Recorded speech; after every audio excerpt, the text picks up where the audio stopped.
stage. And we're like, guys, like in the interview, Crow's like, yeah, we love to play fast. And it's like, hard carry, hard carry, hard carry.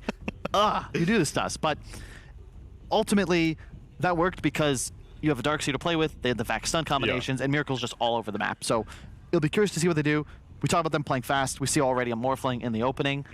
I think it'll likely be an ILTW hero, but the big benefit now with Miracle going mid, it could be his hero. It could be played mid. We've seen that quite a bit because you get the level advantage. You very easily can farm the easy camp in flow, and it's never a bad hero. I feel like Morph's been meta for years. Yeah, especially as long as AA's first phase ban, you basically have nothing to be concerned about.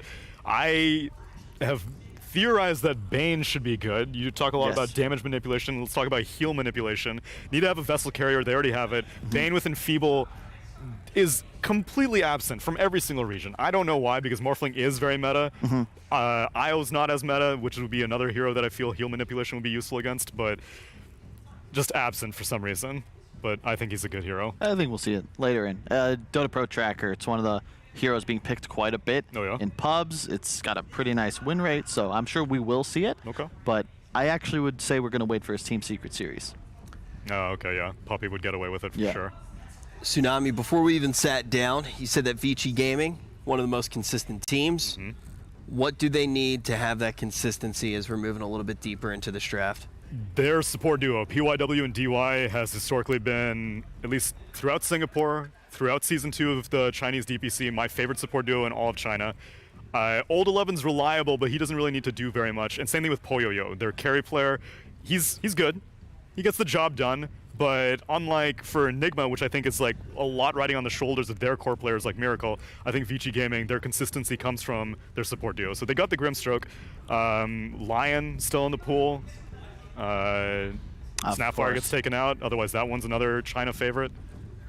Yeah, I saw Vici open with it quite a bit before the nerf during the season.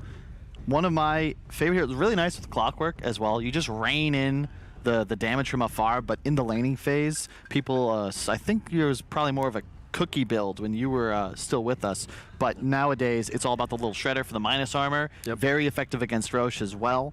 And just kind of devastating the laning phase. You know, with the Blightstone, it's just too much minus armor to deal with, especially in the more tank meta. Yeah, Doom has the armor buff now. Used to be 0, now at 3, but you still go to negatives when you get hit. I already feel like I've heard him say his catchphrase. It's a thing with Kyle. Kyle gets catchphase. You ever notice that? During tournaments, he always has some catchphrase. I feel like I've already heard this one so much, and we're not even through the first series of the day. But control the armor, control the game is Kyle's catchphrase right now. And this is very much looking already like Kyle might be right.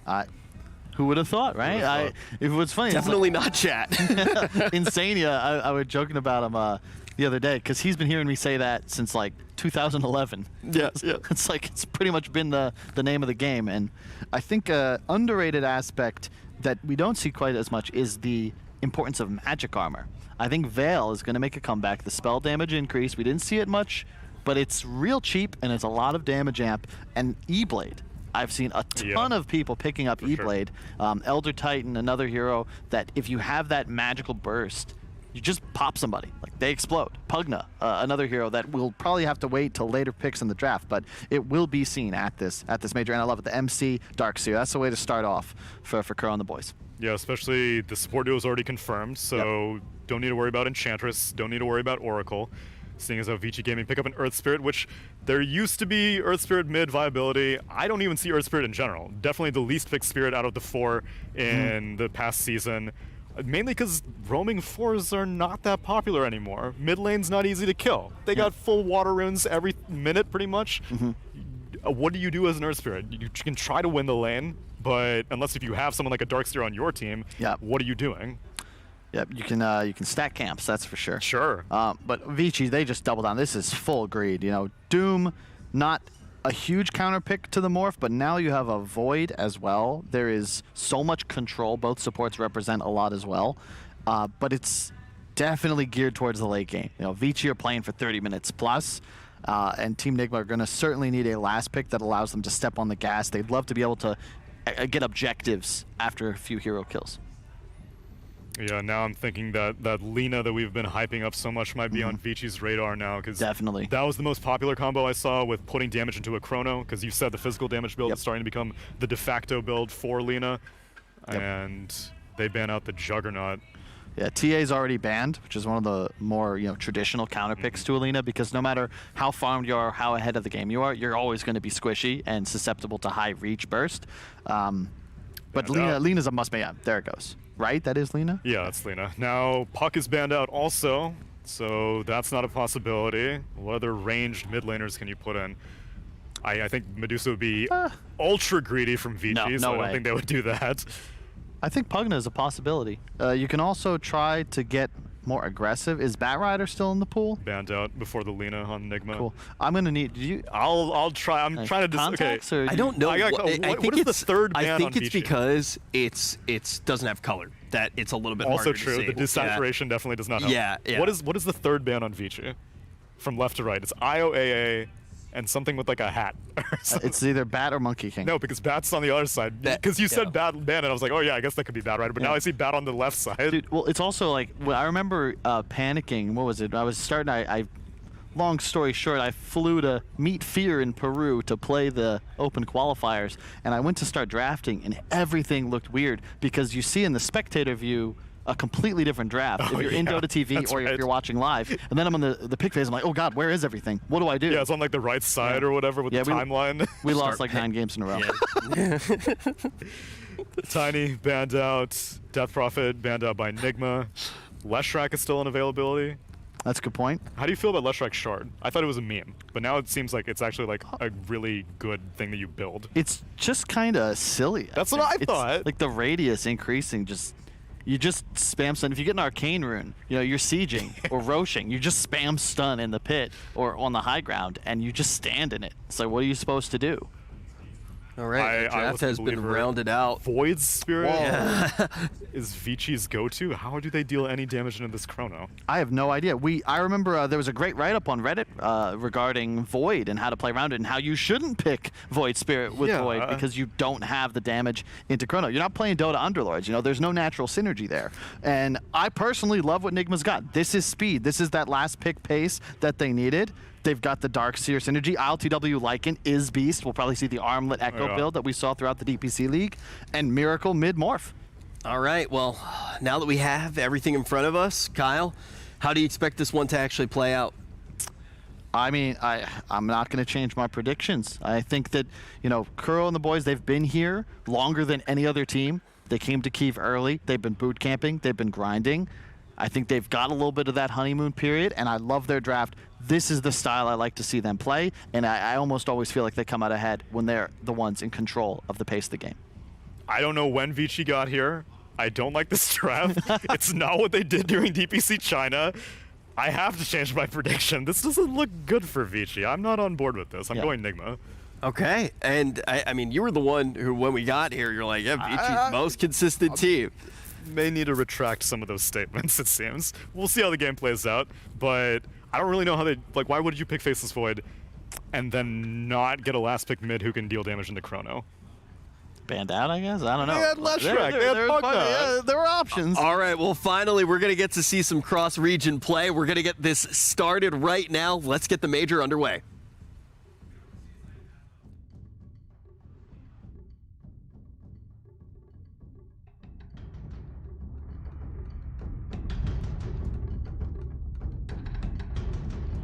And here we are, the best game to start things off, isn't it? Oh, Lacoste, Nigma up against Vici Gaming. It's been a while since we've been on the mic together, but how are you? What are expectations coming into this series?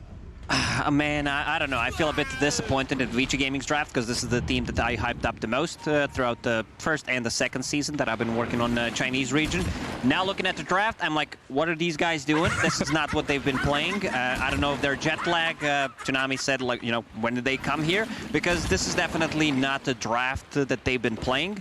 No damage whatsoever inside the Chronosphere. Yeah. Void Spirit was kind of dead, just not in pretty much the whole region, Southeast Asia. Picked it a couple of times, but felt like the worst spirit, I would say. Like, people were just not picking it at all. Double Doom, however, very strong. Not the best way to disengage the fight. Nigma has a lot of stuff that they can put the damage from far away. You have Snapfire ulti, you have Clockwork from a distance. I want to see more of this Lycan. Safe lane Lycan, I think, is very underrated. Something that Nigma played 1 or 2 times. The physical damage build as well, exactly. Right? Yeah, and I think looking at Vichi's draft, the fact that, like you said, they don't have much damage going into Chrono, sure, they won't be heavily reliant on it. They've got lots of abilities to cycle through in these team fights. But do you feel like once they commit for a fight, they're all in? If they're Chrono, they Doom, they start a fight, they have to go for it, don't they? This is a team, this kind of a lineup needs you to go in and do stuff. Like, you need to be able to just get a kill or 2 and then maybe force potentially a buyback. This is something that Nigma needs to have as a backup option, where, like, whenever you see these big team fight ultis, long cooldowns, just have a buyback ready and win a fight. Like, go inside Roche Pit, take another fight. I want to see this mid matchup, how it's going to go, because I have not seen Void Spirit in a very, very long time. And it's up against Miracle Morphling as well. I mean, you know, I was coming the SA division and we saw a bit of Void Spirit early days, but it was very often hard countered by the puck pick or dealt with quite nicely. And I feel like when we saw it succeed, it was around that kind of level 6, level 7 moment where he gets an action rune, he moves into the side lanes, he needs to get early kills to really get the ball rolling. Yeah, maybe the reason is they have a Faceless Void, we'll pick another Void on top of it. Is there a third Void in the game? I don't know, in Underlords, TA and Enigma are Voids as well, I believe. So they're counted as like the Void family. I mean, we've got 2 spirits as well, Earth Spirit and Void Spirit, so we're getting the Underlord synergy going, if anyone still plays that game. They do. Kyle is an expert, I heard. Like, I'm a master. He's a top 100 player. Oh, is he really? Oh, look at DY. GH and Mind Control with these ion shells. Oh, they're going to chip away at him. They've got the first blood coming. He's put this Fairy Fire, but it'll do very little. Mind Control gets that first blood spilled in the top lane, and that is a cracking start for your Darkseer. In the Western Division, EU, Clockwork was one of the heroes that caught my eye the most, whether it's GH, whether it's Saxa, playing it, just being very active on the hero, doing so much early on, and now you have a hero that also enables you with the Darkseer, Ion Shell, plus a Surge. Right now, Mind Control still saving a point in case they need a vac back, like vac back into the cogs as well, very strong combination. Or even to cancel TPs, we've seen that, right? The kind of level 3, you've got this 1-2-0 build, not even bothering with Surge. Cancel TPs back into cogs, like you said. And then down in the bottom lane, the final one, which we've not paid too much attention to, LTW, you know, he's farming away. He's trying to, attempting to. He's 4 and 5 right now. There's a bit of pressure coming in from that Doom and Earth Spirit, though, as we did see them earlier on, dragging waves around, manipulating the creeps. And GH, he's bodyguarded by Mind Control, so he will be able to slip away from that top lane aggression. Meanwhile, at the bottom lane, BYW, just one more hit. The Wolves, they can't chase him. They'll turn back and swing into action onto Kuroki, old 11. Can't go for the dive. They'll stick around and whack LTW a little bit instead. But they've really put a lot of pressure on this Lycan's farming rate, haven't they? Yeah, right now he's just sitting at 7 CS, Doom 9 and 2. Doom, at the start of the season, wasn't really a big fan on the offlane, doesn't pressure too much, but he gets a ton of farm. And when you hit that critical timing, I want to see if he's going to go for that Hand of Midas type of a build, which I really like. Also wasn't a big fan, but after seeing a couple of games in other regions as well, where you get that Blink Dagger, BKB, Hand of Midas, most of the time it's just the same item built into Shiva's Guard, and then a Refresher, because you get so much gold, it's very hard to play into. What is it? It's like 300 GPM on top of it, right? With Devour and the Hand of Midas, it's pretty nuts. And you get those items much faster, of course. And Nigma here, trying to contest the pull that BYW has successfully dragged, but Kuroki, he'll reset that lane with a double wave arriving now for LTW to try and lap up a bit more CS there. And mid lane, Miracle, 19-3. Not much of a struggle for the Void Spirit so far. Has his bottle up and is trying to do a bit of damage to Miracle, but Morphling is unkillable at this point, right? Exactly, that's pretty much what matters in this matchup. You cannot die. Absolutely, especially with Water Runes up, there's no way that you're going to be able to take him down. Even with an Earth Spirit rotation, it could be quite a challenge. And Water Rune is going to come back up again in a sec. GH will guard the top for Miracle. So it looks like the Void Spirit, he's going to have to go for the bottom one. I think Morphling should regen more from the Water Rune, like extra 50%, because he is the water himself. Someone was asking me, is it cannibalism? He's made of water, he's drinking water. Is that cannibalism that Morphling's partaking in? Good question. We'll have to ask the Lore Masters. Where's Slacks when you need him? And Mind Control. He's got himself the raindrop, so he's very tanky up here, and he's been left alone. Clockwork has made that little mosey down into mid lane. Even after all these nerfs, Snapfire just seems like it's a first pick material as a hero. It nerfed the Lil Shredder, nerfed the Aghanim Scepter before, still feels super strong. I guess she's kind of moved roles a bit as well, right? Because we saw her in that 5 or 4, then people figured out you could play her 2 or 3, and now with the nerfs, it's kind of play as the support. You don't really have that same core or carry strength that we previously saw from, the Thompson Snapfire, for example. It's still doable, I think, in certain situations, certain scenarios. It's just that it shines on a position 5 most of the time, because you get so much damage. They have a good setup with the cog. Minus armor. Exactly. Yeah. And I guess you've got that mild flexibility with the snap, if, like you say, if you do pick it up early on in the drafting stage. What's going on up top? Because PYW is TPing there. Clockwork, it looks like he was trying to drag the wave, and DY, he's dead. He's dead. They do get the trade back onto GH. And mind control, the time dilation, the bashes, the time locks. They've got him all stuck up here, and Vici Gaming with a great rotation from that Earth Spirit make DY sacrifice all worth it. Well, bottom, Old 11, chased back by LTW, but Kuroki can't really close the gap on him. The Doom is tanky and speedy with a phase boots up. I love that. The build on Poyoyo this game, putting in a single point in time dilation, roll mid. They surprised him. They catch him with the Remnant. The nuke damage, not enough. Look at that. Morphling pops his one, has the raindrops, even turns for a nice little adaptive strike back into them. Well, bottom lane, the cookie forward. They'll catch the Doom out at long last. Nigma grabbing that off-lane kill. Oh, tips, not offensive tips. That's not something that Nigma does. Doom getting closer to his level 6. So once they get that, I expect the Earth Spirit to rotate, so they possibly get a kill on Lycan.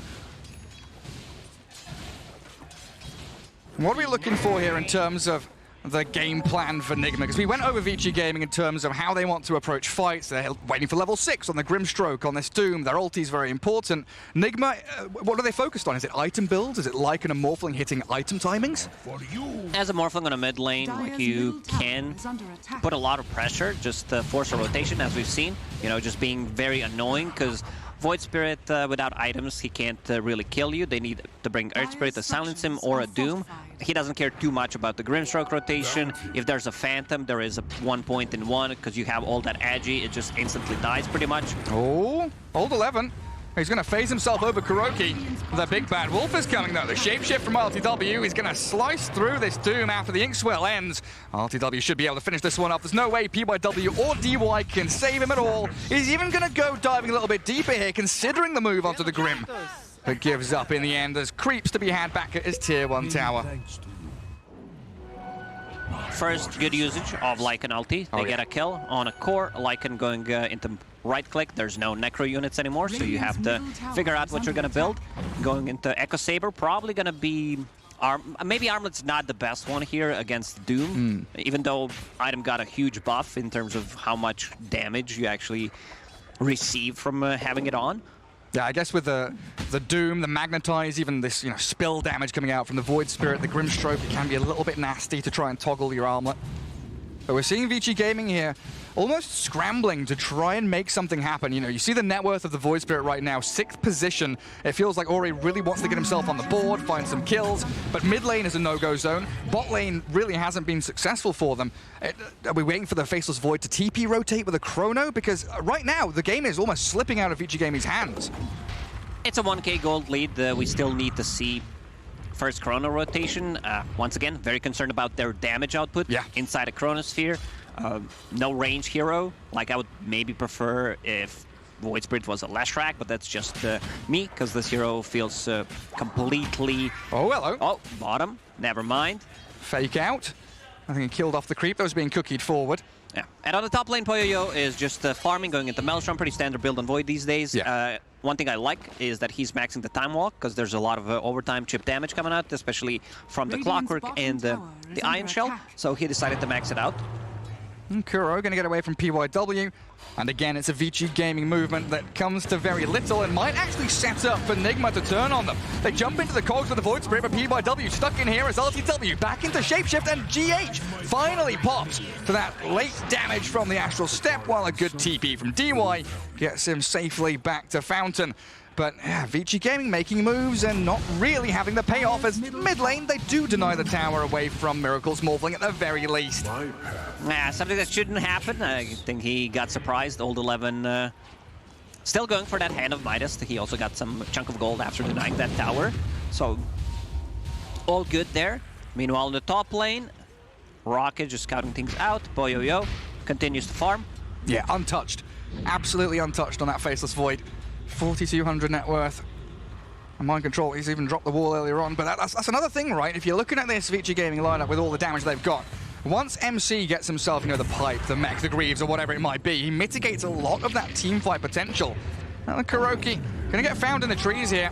Nuked down. Another one up there for Vici Gaming, and Ori gonna be happy to get some earn charges on his Void Spirit. Doom still didn't skill his ulti. Good roll. PYW's found ILTW, the TP. Yeah, that's a good one. And that's a big W for Nigma. He gets out. We've been talking to Rich about these W's. Yep, I love talking to my boy Rich. I hear ya. A lot of insights, not about the game, but about like life in general. Exactly. Oh yeah, we're looking pretty good for Team Nigma now. We've got that Echo Saber on the Lycan. He's going to farm through the jungle at a pretty rapid rate. Catapult wave top not being utilized. I mean, it's been pinged out on that tower because Vici, they are on the tier 1 bottom lane, while Nigma a little bit behind the curve in terms of map movement. Focused much more on their farming rate rather than the shove onto that top lane. And it's kind of a hard lane to move into, right? Pushing Faceless Void out of the lane unless you're chipped away at him. They don't have a single silence. They have, like Lycan Morphin doesn't provide anything. Roll in. Yeah, they catch out DY with hookshot, but there's so many heroes here ready and waiting for that initiation. GH gets turned on immediately. And again, the tower denied. Miracle grabs it.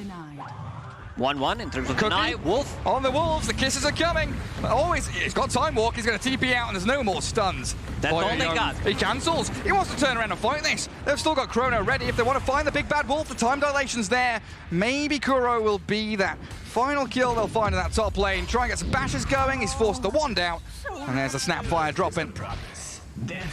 I love this Faceless Void. Actually canceled the TP there. Does not want to go in. And what's most important is he is saving the tower. Something that we've seen from Void Spirits, going into that Spirit Vessel early on, instead of going that like Yule's Aghanim Scepter. You're playing against Morphling, you're playing against Lycan, a lot of overtime damage, canceling the healing, one of the best items, one of the reasons why Morphling also decides not to get a shotgun. Going into Manta style, having a way of dispelling things, and then like even, good catch. GH has found him. And he's going to set up Miracle here for a freebie on PYW, isn't it? Yeah, there's the final adaptive strike. All around the Roche pit, but still no ability for Nigma to get out for that top tier 1 objective that they would so desperately want to claim. And we're still holding that Chronosphere on the Faceless Void. Just stacking the Chronospheres for later on. Maelstrom done. How long until Grim hits level 6, by the way? Or has he hit 6 and he's holding a point of ulti? He's not he's holding a point. He has all 7 abilities used. I see. So he's going to be waiting for level 8 until they finally get the double dooms going. I think he gets another point in Inkswell and then gets a point in the Soulbind. Okay. Because right now, what he wanted to do is put another point in the Phantom's Embrace, so you can't really kill that easily. And you can like stack the silences with him and the Earth Spirit. Still yet to see the combo, because they have not been using this Doom, they've not been using the Chronosphere so far. Yeah, it's been quite a slow, steady game from them until now they kick into action. On to GH's Clockwork, who tried to break the smoke. He gets his job done, maybe a turn here for Miracle and Kuro. They won't be able to track back on the Void, and the Doom is going to come out. Finding in the back lines, Lycan, he's stuck down here with the Doom, bring over the kisses, back towards DY. Allow Miracle to split them in half again, and they got the wall onto all 11. MC and RTW, even though they've doomed up the Lycan, he just turns and hits them. There's no follow-up damage. They definitely need Void Spirit. They need the Spirit Vessel to have some more overtime damage.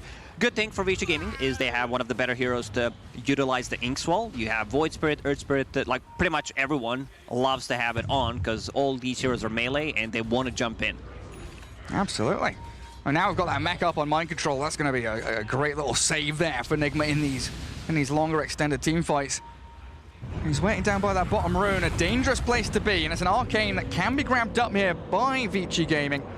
And they won't catch onto Darkseer, but Clockwork makes the jump onto PYW instead. GH yet again brawling away at a very rapid rate as they cancel out the roll. The Miracle Morphling still on the back lines, battling with the Faceless Void, turns into him as well.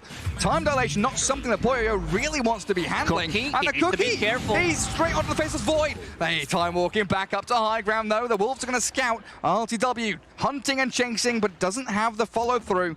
These fights really are very scrappy. They engage, get one kill, disengage and spread. They don't have the answer for Faceless Void nor Void Spirit. None of these heroes build into any kind of silence, into any kind of hex. So very hard to control.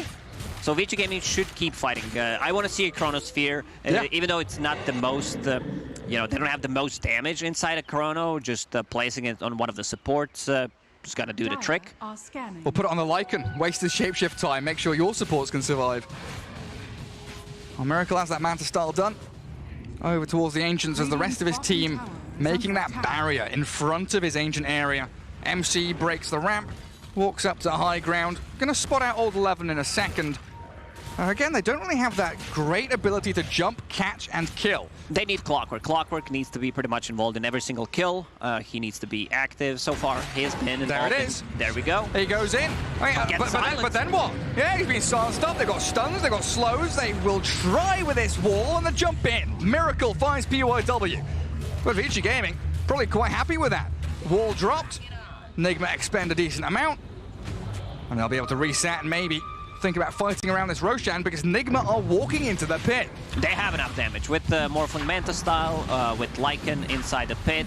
Echo Saber deals a ton of damage. Still no points in Howl, but eventually we'll get there. Let's see if they decide to take this fight. It goes down so quick. That is so quick. I was going to ask you, is it worth VG contesting this? I don't think they can. They don't. Yeah, they don't even know it's happening. It's happening so bloody quickly.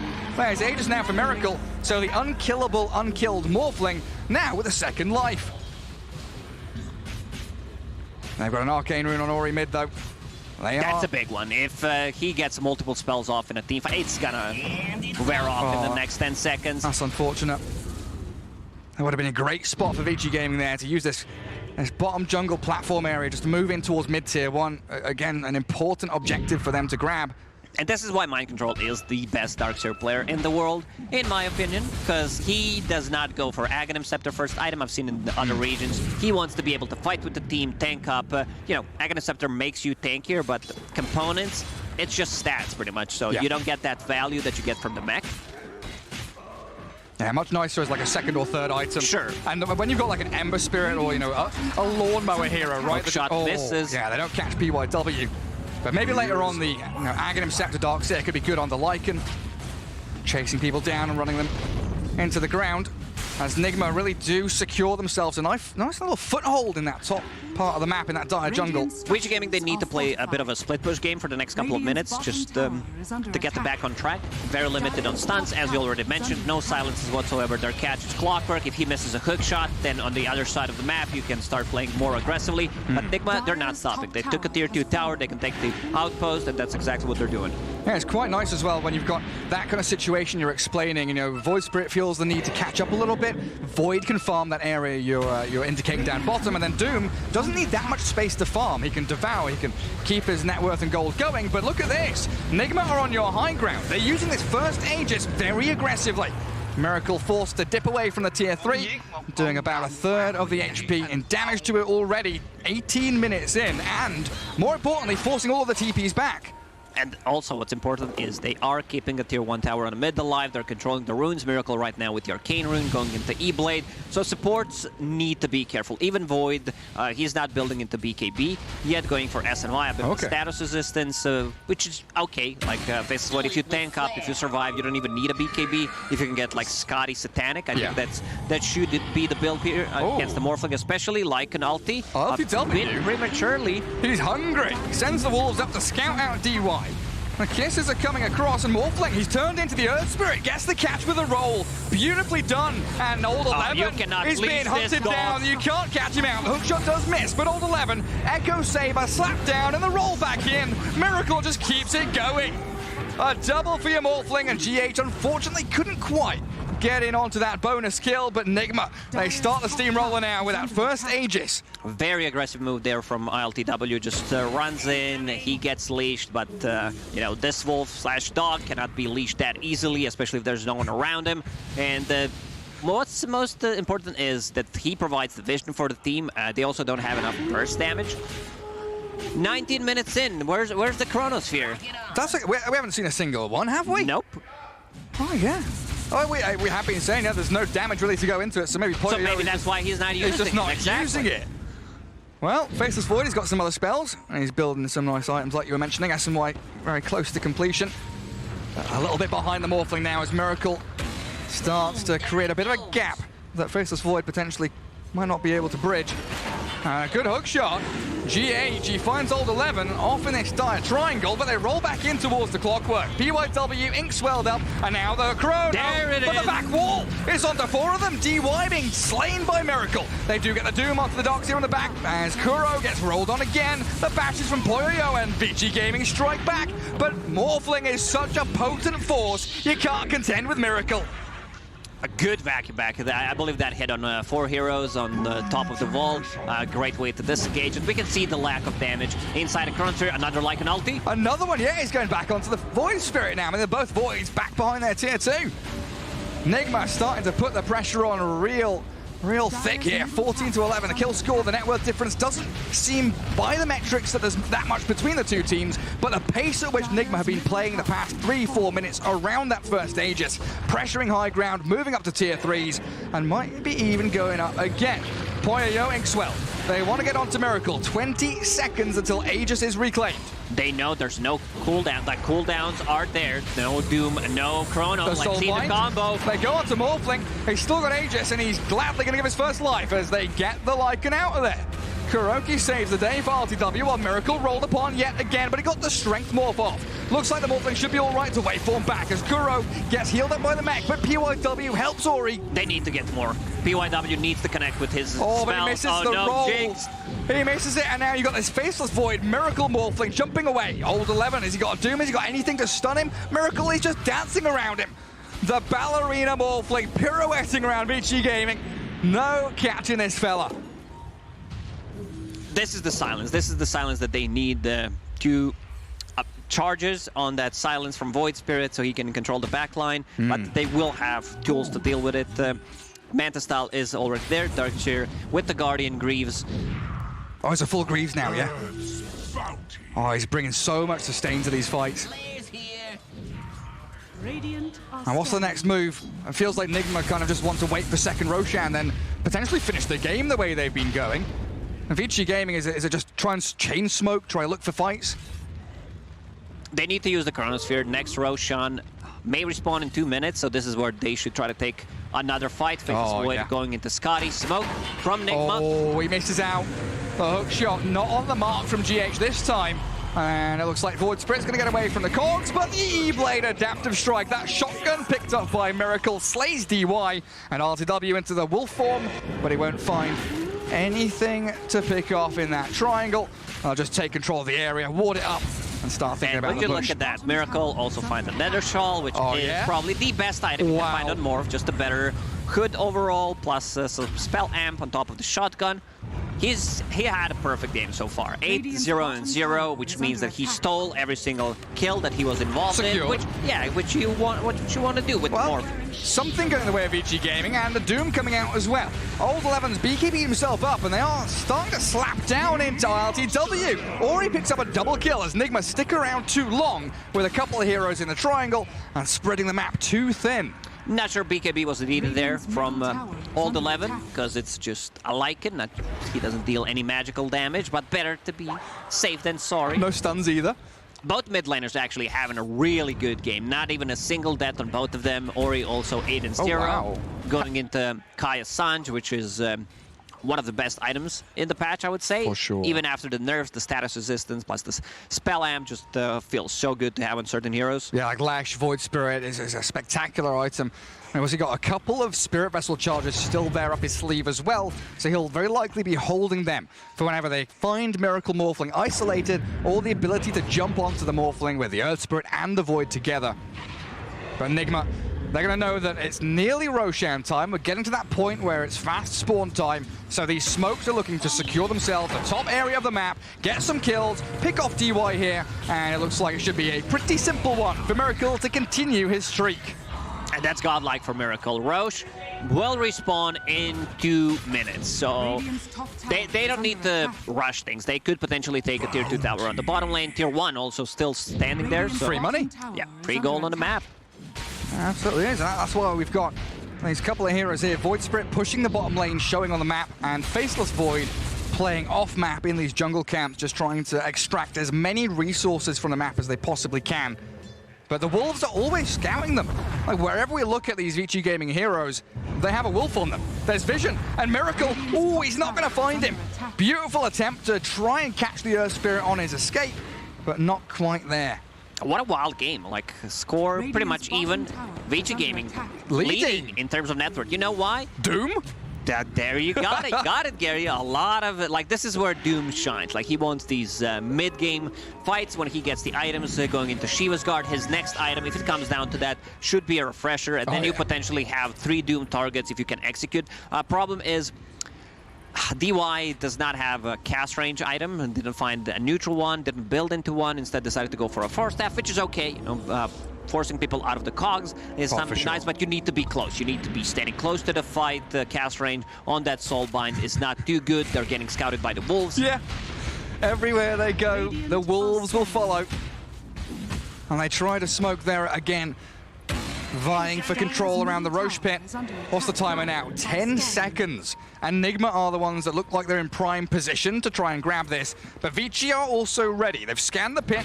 They know that something's not quite right. LTW, here we go. Shapeshift forward with a great hook shot. Catches 2 of them on the outskirts of the battle. PYW almost blown up, but he survives. Old Levin and Poyoyo back in towards the Lyngholt Wolf. They need the Chrono to catch him, and they will. The Cookie, nothing will save him at all. And also in the back, the Doom and the catch. Mind control down to Old 11, all around the Roshan spawn. What a huge fight for Vici. Vici Gaming, they're not done. They're still chasing. They're going to get this one as well. The tier 1 tower still alive. I mean, Morphling in the back. He's hunting for targets, but unsuccessful in his attempt. Maybe Nigma can stop them taking Roshan, though, as Vici Gaming have 5 alive up against the 2 of GH and Miracle. They need to get something done out of this, like potentially get one more kill, or if they want to wait, just reset, get your ultis back up, and go for that Roche fight. There's tier 1 tower mid, there's Roshan, and look at Miracle's positioning right now. Angling towards a free kill. He attempted on the Void Spirit. And he gets it. He gets it. The 8x streak demolished. Miracle, beautiful pick off. Now that's going to stop Vici Gaming in their tracks. GH will gladly die for the cause. 800 gold for Morphling on top of it. And now he's getting closer to the link. He's going to get another kill here, maybe. DY on the run. Miracle in that Faceless Void mode again. Already used his time dilation, time walk off to the side, and GH even buys back to secure the Roshan for Nigma. It looked good for Vici Gaming with a team fight victory around that perfect timing, but Nigma are the ones that will claim the prize. Yeah, they cannot take this fight anymore. No Doom, no Chronosphere. It's Cheese Ages plus a Shard. I want to see who gets the Shard. I would give it to Snapfire potentially, or Clockwork for the memes. The jetpack memes? Jetpack memes. It's not as bad as people think. I'm kind of convinced Darkshire actually holding it for now. Okay. Normal punch. And he's going to be punching people like anime. Yeah, no, we're here. That's why he decided to get it. That very, very fitting. In with the theme. He's got Blink Dagger as well, so he can, jump onto that Faceless Void, normal punch him. Let's see what he can get done. The second Aegis, though. He got buffed. Like, you get the max stun easily now. And also, Howl. The disability attack damage reduction, it's not maxed out yet, but once it will be 40%, and also armor, -8. Howl is that balance, Gary.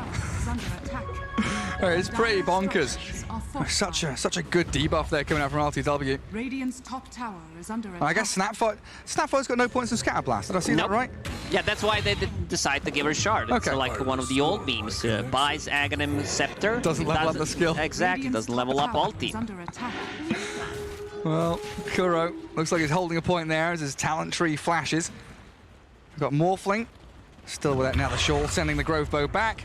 And Nigma just regrouping, resettling themselves to think about that bottom lane push, and maybe the attempt on high ground in the next minute or two.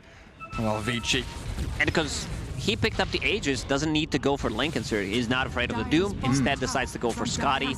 More slow, just better stats overall. Yeah, slow down these melee heroes, right? You mentioned there's no real ranged threat from Vici Gaming up against the Faceless Void, the Void Spirit, and the Doombringer. Kiting and slowing them such an important part and factor here for Miracle's gameplay. As it looks, or is he going to try and do an illusion bait? Are they going to go for this? He sent the real hero with an illusion to the tower, and he's trying to bait with his second illusion, but they're running away from it. Not going to try and fall for any kind of play by Miracle. They know which one is real. They spot him out. Still, lead for Vici Gaming in terms of kills. Well, Doom. That's where the gold comes from. It's a gold factory, pretty much. And I guess Lycan not really the fastest farmer, is he? He's not. He tends to be in the fights. He's not the same hero anymore. No Necrobook, as we mentioned, but I like what he's doing. I think maybe his second item instead of Armlet should have been that Orchid. It was a popular build before, especially in Southeast Asia. Get the Necro into Orchid and just completely destroy one hero, because they have no sound. The hook shot. Oh, the vacuum though. Finds PYW, but he's got another roll away. Oh, the little puppy steps in front of GH, but Miracle, he's snuck into the back here. Kisses expended by Kuro, and it looks like PYW going to get slapped down. Miracle's there with a Skadi slow. Great roll to the high ground, and he's even BKB'd himself up to survive. Radiant's middle tower. ILCW has done a really good job. It's like he's playing a Beastmaster, or the old Lycan with the Necro, just providing the vision for the team. Has been crucial in some of these team fights. Yeah, it gives the openings for everybody. The Morphling, the Clockwork, even the Snapfire to launch some of those big globs of lava at people. But another situation where Nigma feel the need to fall back and push out their lanes and slowly meander their way across the river towards the objectives they want. While Vici Gaming... This is going to be a huge problem when they get the next set of items. From Doom, Refresher, he's getting there. Like, he needs the just 2,000 gold to finish it off. Shiva's Guard as well on top of it. So they're going to have Holy Trinity of the items, which I like to call against certain heroes like a Morphling. You have Spirit Vessel, you have Shiva's Guard, and Faceless Void will have a Scotty. Yeah, it's perfect. I mean, we're getting to the point where Vici Gaming, they're in late game at this point, you know. We've got these huge items coming up for them. Yeah, scaling really, really well. While now Nigma starting to become more and more like that 4 protect 1 around Miracle's Morph. And he's moving forward again with these Wolves, RTW, scouting everything that Vici Gaming are up to. I would love to see a gem. Just gem getting picked up so they can smoke, not necessarily invest into sentries. They're waiting for Roach. They're waiting for this Aegis to expire, and it's gonna expire in the next 25 seconds. There's a hook shot in. They want to make the most of it, and they get straight onto the Faceless Void. He's dead. Has a buyback ready if they want to pop it, because Old 11's going in deep, hunting with his Doom onto Mind Control. They kill off Poyo, and Mind Control drops as well, but RTW turns the Wolf, helping Miracle get that beyond godlike streak. PYW, he's got a good magnetize going, but the double kill Morphling just slaughtering them. Vici Gaming. Aegis is gone in 5 seconds. Can they time it? He can get away with a roller cost. He's turned into Earth Spirit. Waveform TPs, and he's out of there. Nigma move in, they strike. They get 3 buybacks off the back of that as well. That was such a big play, because Faceless Void, he felt secure. He felt secure. There are no silences whatsoever. I can get away with this item build. Suddenly, Orchid reveal from Lycan, and they managed to burst him down from 100 to a 0, forced 3 buybacks, and it's time for Nigma to go. Like, there's still a Chronosphere up, but I feel like if they win another fight, the game just ends, because they have enough damage with the Morphling. A Morphling could potentially even buy back. There's still tier 1 tower to TP2 easily on a mid lane and just get back into the fight. Yeah, they're going to have pretty much everything, right? The Kisses are back. They'll have Shapeshift and Wall reasonably soon. And they are waiting in that mid lane spot to see if anybody comes to shove the wave, and it looks like the Wolf leading the charge. Again. They spot Poyo. They see the Faceless Void. He knows. There it is. GH catches him with a hook shot. Never mind. No follow-up. That was scary though for Vici. Style points. You know, we can get you if we want to, but we don't want to end the game here. Just poking the angry ogre, making sure they know who's boss. Miracle going to go down to bottom, shove that wave out, and close the net around the little fishies of Vici Gaming. They're being shoved back into the bunker that is the Dire base. Only one hero there. You see the Void Spirit out on the map anywhere, and even he has to TP back because he is afraid. And there's that gem you mentioned. I'll see if they use it to smoke up out of this real sticky situation. There's a long line drawn. Took them a while to pick up that gem because it's super annoying to play into. There they are, already scouting. You don't necessarily need to deal damage with them. It's all about that reveal. Hello, little doggos. And then say goodbye. Now what's the... There's the move. Smoke time. We need to get these double dooms going. And PYW's been pretty good at finding these targets with his rolls, adding the ink swell from DY. As we do have that Infernal Blade Aghanim Shard, yeah, like the Observer's showing there, so even more potent percentage-based damage onto a hero like Morphling. I've been trying to think what ILTW stands in this particular game. The best I could think of so far is I like the Thurn and then like Into, which is not there, Wolf. But yeah. I like the Wolf. I like the Wolf pretty much, yeah. Just stick with that Keep one, it man. Simple, okay, Gary, thank you. You set it up, I'll do the proofreading, don't you worry. Boom, there it goes. Very patient though from Nigma, isn't it? There's no need to rush, no need to go too headstrong into these situations. And Faceless Void, changing his mind, needs to get that defensive item going into BKB next. Okay. Understands if they silence me, it's been shown in the previous fight, I can just straight up die. Yeah, I mean, you mentioned it right, he went to the Ashen Y, didn't go for Manta or BKB, so he doesn't have a Dispel. And I guess Satanic, not really something that's on the cards for the Faceless Void either. Satanic is also a Dispel, which, but it's a bit wonky to fit it into this kind of build.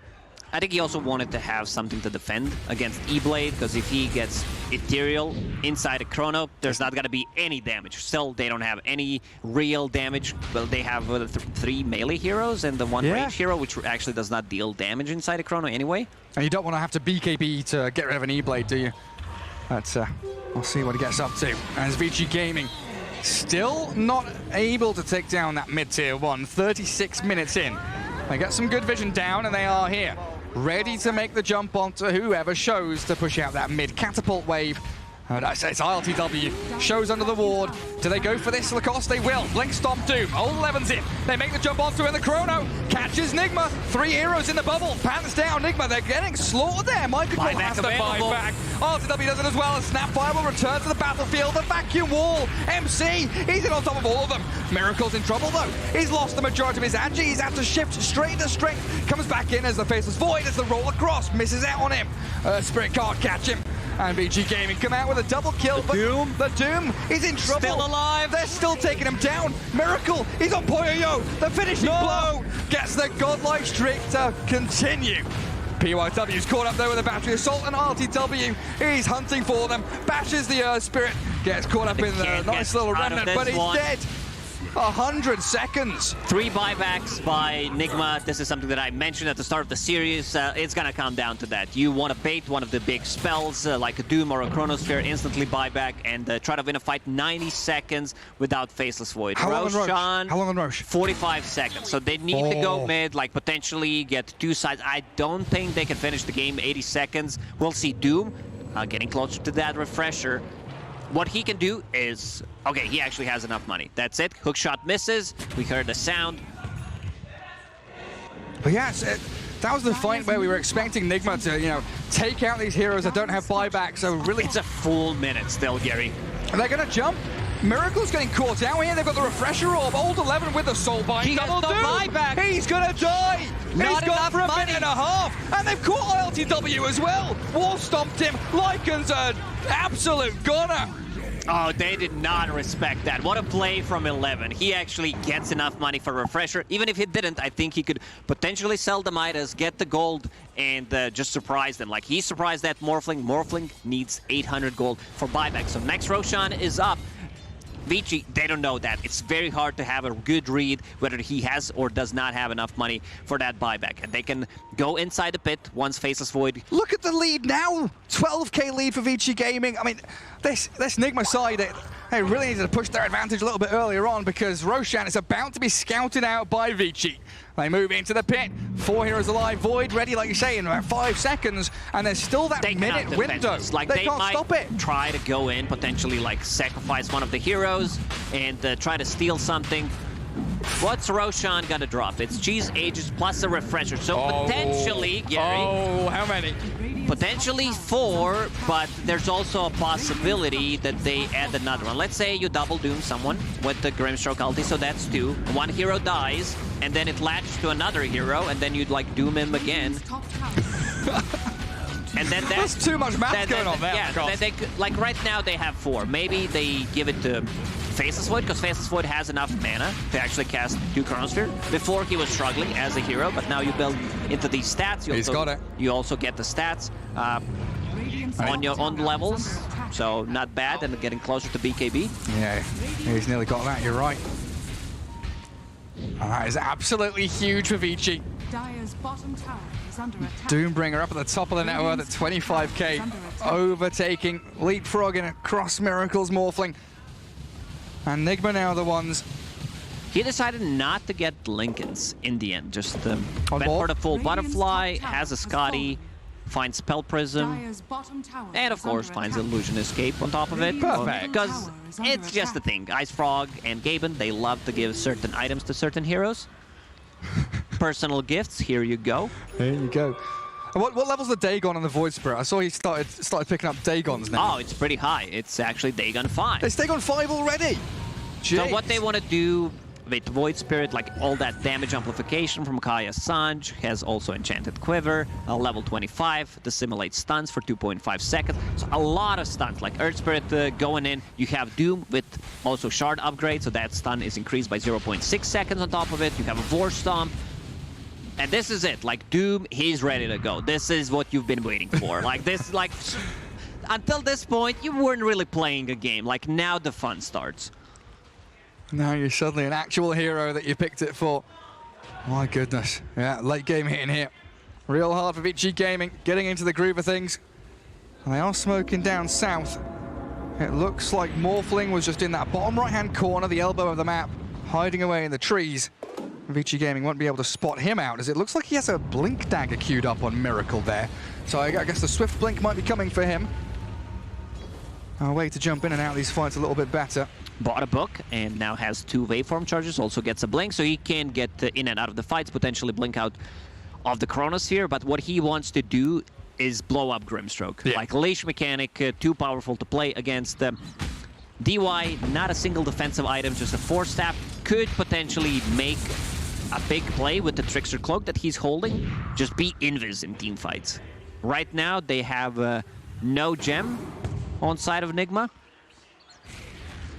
Couple of sentries on Kuro, and that's it. Yeah, and all of these tier 2 towers, they've been waiting for Vici Gaming just to come and claim. It looks like reasonably free money if they can actually get on top of the towers down bottom and mid. But Nigma, they're making their move up top, trying to force Vici Gaming away from where they want to play and more into that top jungle area. If Vici Gaming can clean like 2 supports first, they are gonna win this fight so easily. Doom, at the moment, level 25, plus 2.4 seconds Infernal Blade damage. Nice. The more HP you get, the more damage it deals. So against Morphling, one of the best abilities in the game, percentage-based damage-wise. Anything is good. Superb. Oh, hello. Morphling. Where's he gone? Waveforms away. They're still rolling. PYW trying to give chase, but Miracle's into Earth Spirit mode. Time dilation. I don't think it quite caught him, and he's got the Manta to dispel it anyway. The old 11 Poyo. PYW have to give up on the chase for now. And that's given a bit of time here for Nigma to grab up some additional items. That BKB on Lycan has arrived, and it feels like they might want to go out, smoke across the map themselves. Always having to address that top lane, though. Contending with the push from Nigma, which has just been shoving that top wave in consistently. It's something Vici Gaming have to keep in the back of their minds at all times. I love this build on Ori. Just all in. Oh, man, does not have a single defensive item. Finds a Spell Prism, because why not? Why wouldn't you lower the cooldown on all of your abilities plus Dagon? Miracle. Oh, Poyo down to about 500 HP or so. But it's like we said at the end of the draft at the start of the game, isn't it? Vici Gaming, their draft is very much all in. Once they commit real hard for targets, for kills, and for team fights. So having the optimization that follows through on it feels really good. You know what, Gary? Backtrack talent, 20% now available on Faceless Void, so things could get tricky. Let's say you dodge full E-Blade damage. Thank you, Ice Frog. Like, I'm gonna go in and just win a game off that. Super powerful stuff. And they've got the double outpost again. Real strong presence on the map from Vici Gaming. And Radiant's vision right now, it is pretty much that top lane ward and one in their own triangle that's quite deep. So they don't see the smoke maneuver that Vici Gaming are pulling right now. Still a while for that next Roshan to spawn, around 3 minutes it looks like. But the potential to try and grab Miracle here. As the Aegis is reclaimed, DD Void Spirit front lines for his squad. They'll hold back with the smoke and don't jump just yet. A bit limited on tower damage for Vici Gaming. That's why they are respecting Nigma, the good jump they can have with the clockwork, and follow up, of course, with the Morphling. And they're just de-warding everything. And we've got double wards now in that top jungle area. It looks like there's a bit of a catch on the Snapfire. A nice little freebie there for the Void Spirit. Ori with that DD still going. Kuro, thanks one for the team. And look, someone needs to be out there pushing waves. 500 gold he got for that kill. Wait, really? Because it was a solo kill. Solo kill by Ori, level 27, so he's gonna have other talents online on top of it. Already has mana regen plus the damage available. I saw an arcane blink for the Doombringer now as well, so... Lower the cooldown. Yeah. That's all what this is about. Has a quickening charm on top of it. 10.6 seconds on the Vorse Stomp. Infernal Blade, 3.5 seconds. The duration, 1.2. Yeah, for that Doom as well. I mean, real huge for Old 11. Miracle is lurking in the shadows, sends out the Illusionist's Cape Illusion. Well, it's immediately zapped by the Dagon of Ori. Making a stand there against Miracle. It's still been a good job for this Morphling to get farm out on the map, which has been closing in around them for the past 10-15 minutes. But it honestly feels like this next team fight is it's just going to end the game one way or the other. People are going to run towards the buildings, and we still have buybacks. 9 out of the 10 heroes will have a buyback available soon. The only one who's not close is Mind Control on the Darkseer.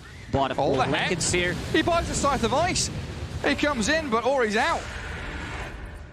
They don't get the finish. That Kaya Sanj helping him to slip away from MC and Miracle. Miracle playing a different game, understands that they're in a spot where he needs to do Miracle stuff and decides to buy Hex on Morphling, something we don't see usual. No. Well, they've been struggling with that catch and kill, and it feels like GH Clockwork not able to really offer them that consistently. So the Scythe of Ice definitely helping out. There's been very good, patient, defensive play from Nigma when they know they're behind, they know they need something fantastic to come out of Miracle's Morphling. No Lotus Orbs on Nigma, just to turn it back to Doom so he can get another Doom off, which could potentially be a pretty big deal, and just be able to remove the silences, remove the time dilation. Faceless Void picked up the shard. There's so many memes stuff in game right now, like Clockwork with his shard, and now we have One Punch with the Darkseer, Faceless Void with the Rewind. I wish I had this rewind mechanic. Oh, yeah? When I say something stupid during the cast, I just go back, didn't say it. You've never said anything stupid, I don't think. Nope. Everybody just laughs at you. Oh, Morphling Illusions contended with by Ori. No problems there.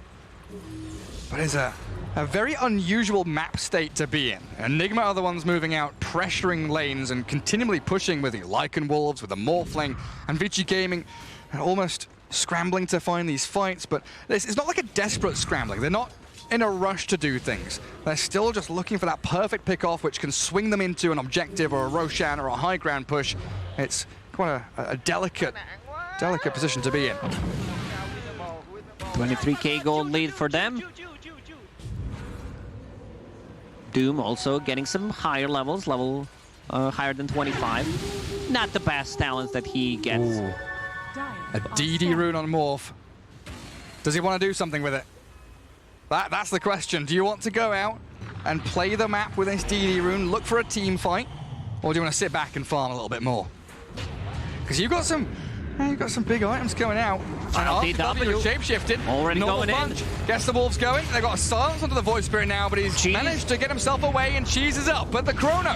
Poyo's back onto ILTW, finding the Lycan, and it looks like they'll stab into the back lines. The Morphling side the buys, catches the Doombringer, but Poyo forces him back. Miracle, he's shoved into his own jungle. VG Gaming come out strong, catch the Miracle Morph and zap him with a Dagon.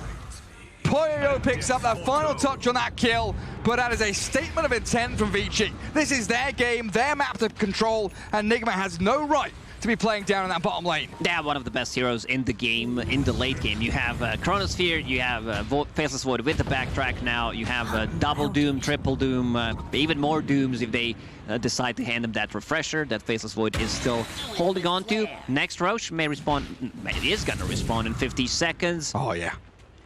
But they should poke, like they should try to poke something, see what happens. Find a bonus kill here maybe. Kuro, they know he's in the tree line. Immediate bash from Poyo, and Ori picks up another kill for his second streak. Is under attack.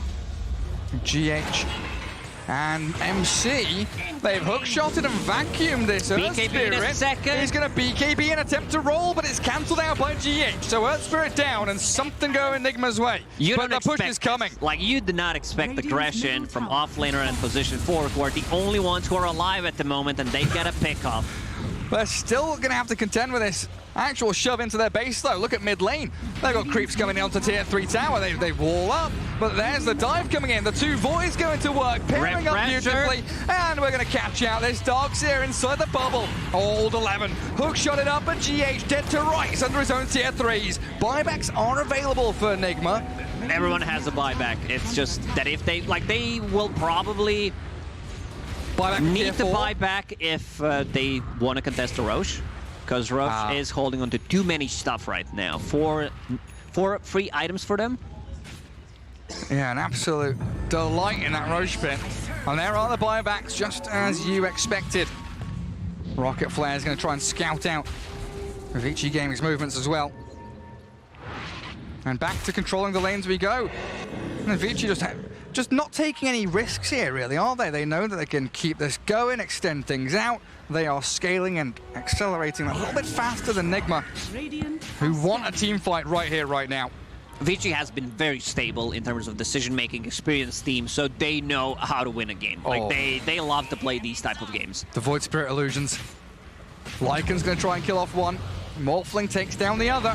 And they are in this Roche pit. He already used Manta. Miracle. In comes Poyo. Inkswell time dilation, but doesn't catch Morphling out. Miracle too quick on the fingers. While Ori, he's in, he's out. He's trying to shake it. And Doombringer inside some double cogs. He's trapped. Double cogs, he can't move anywhere. The force staff out and the wall back in. It's a Doom though, finding my controllers. Miracle's blown up by the Void Spirit. Instant buyback. He does have to buy back, doesn't he? I mean, Nigma, they're struggling in this one. The Doom is too strong with that Doom blade and the refresher again. That looks like it's done for as Nigma. They lose the clock and Darkseer with no buybacks on them. It's basically going to be a 5 versus 3 as Vici could think about moving high ground. It's just that this Doom, they try to go on him, trap him with the cogs. There's just not enough damage. He's way too tanky with the heart, with all the armor that he gets from the items. And now they can go inside a pit, finish it off, and go in. It's a 40k gold lead for Team Vici Gaming. 40 kills, 42k net worth lead now. Poyo grabs up that Roshan Aegis. What's he got? Refresher Shard, yeah. Finishes off his Mjolnir. And a couple of goodies for PYW and DY as well. Little party backs for them after that little Roche pit excursion. Aghanim Scepter picked up by Faceless Void, so a lot of chaos in the front lines, going in and out. You can't really focus him. He has that rewind button and also Aegis plus backtrack on top of it. And are you worried as Vici Gaming at all going high ground here? They should feel pretty safe right now, Gary, about closing out this game. I'm just thinking, vacuum wall, kisses, lots of magical damage, some illusions, but at this point, like you're saying, they've got so many items, it doesn't feel like that's going to be an issue. It's a 51k gold lead. It's monumental for Vici Gaming here, game 1. And they've got that tier 3. Super easy move up to the high ground. breach the ramp barracks are under and attack. take down the barracks too. And Nigma are going to have to really think about how they want to start this fight off, because they've probably only got one fight left in them. As Vici Gaming have about 7 or 8 heroes, maybe even 9 heroes worth of spells, abilities, and lives. And there's the rewind. Gets Poyo in and out. Inkswell also used by the Grimstroke just to hold back and reset. Again, very calm, very deliberate movement from Vici Gaming. Yeah, Octarine Core plus Spell Prism Dagon is 12-second cooldown with How all much that damage? spell amp. 800 damage? It's 800, it's more than 1,040 with all the spell amp that he's got. That's nuts. I'm doing math, Gary, while I'm casting. I'm actually not, I just clicked the alt button, but won't pretend that I was doing it. I saw you doing it. There's the catch on GH. Clockwork gone for 80 seconds, and they're just going to go and clean up the entirety of Nigma now. It looks like fountain dive time for Vici Gaming with a 2-man chrono. Dagon's Double down. Dagon, that's the combo. Get them both caught up inside, but a scythe device, a hex from Nigma, but the turnaround coming in. RTW and Miracle can't stand their ground. Poyo is too strong at this point. One hero remains for Nigma. You know what I always say, Gary, when it's time to call it, It's time to call it. it really is, because they have no business whatsoever in this game. Last man standing is that Morphling right now. And he can't defend against the 5 members of Vici Gaming, hammering away at your tier 4 towers and soon to be your throne. Game 1. I mean, it was close, it was competitive for the first, 25, 30 minutes. It looked like Nigma might just have had it. But Vici Gaming hold out, and there we have it. Game 1 in the books. Yeah, Nigma with Lycan as a second core. It was kind of a carry, you know, but Morphling was the real carry in this game. They needed to maybe end up the game more quickly. They had the opportunity, I think maybe a different itemization. We could saw Kuro going for Vlad's just to be able to get more damage, get them that lifesteal. Yeah. I think Lotus Orb was what was lacking on them, especially against the combo that they had. Yeah, I mean, it was a difficult one once we got into that kind of mid to late game. I mean, you mentioned it, right? The Doom was so farmed with that Midas and the Devour just building himself up and up. But I think we can pass it over to Rich and the boys on the panel to break it down a little bit more.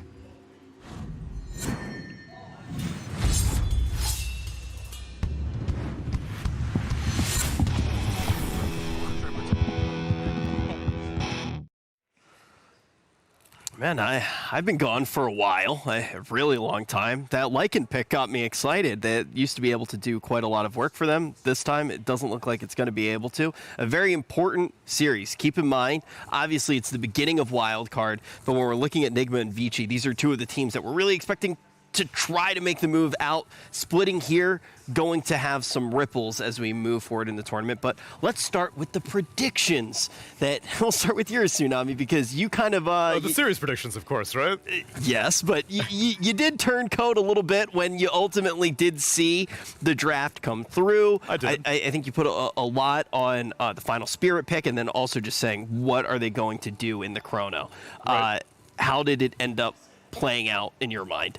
All 5 heroes on Vici Gaming ended up being good heroes. Not necessarily to put damage into a Chronosphere, but they're all competent in their own right, especially the opening that they had, Double Doom with the Grimstroke. It's good stuff.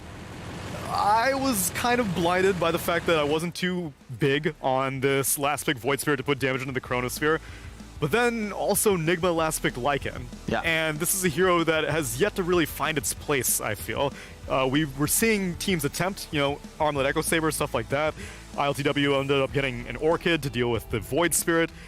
But the hero's still not that great right now. No, and it just felt like to win this game, Miracle, how much more heavy lifting can you ask?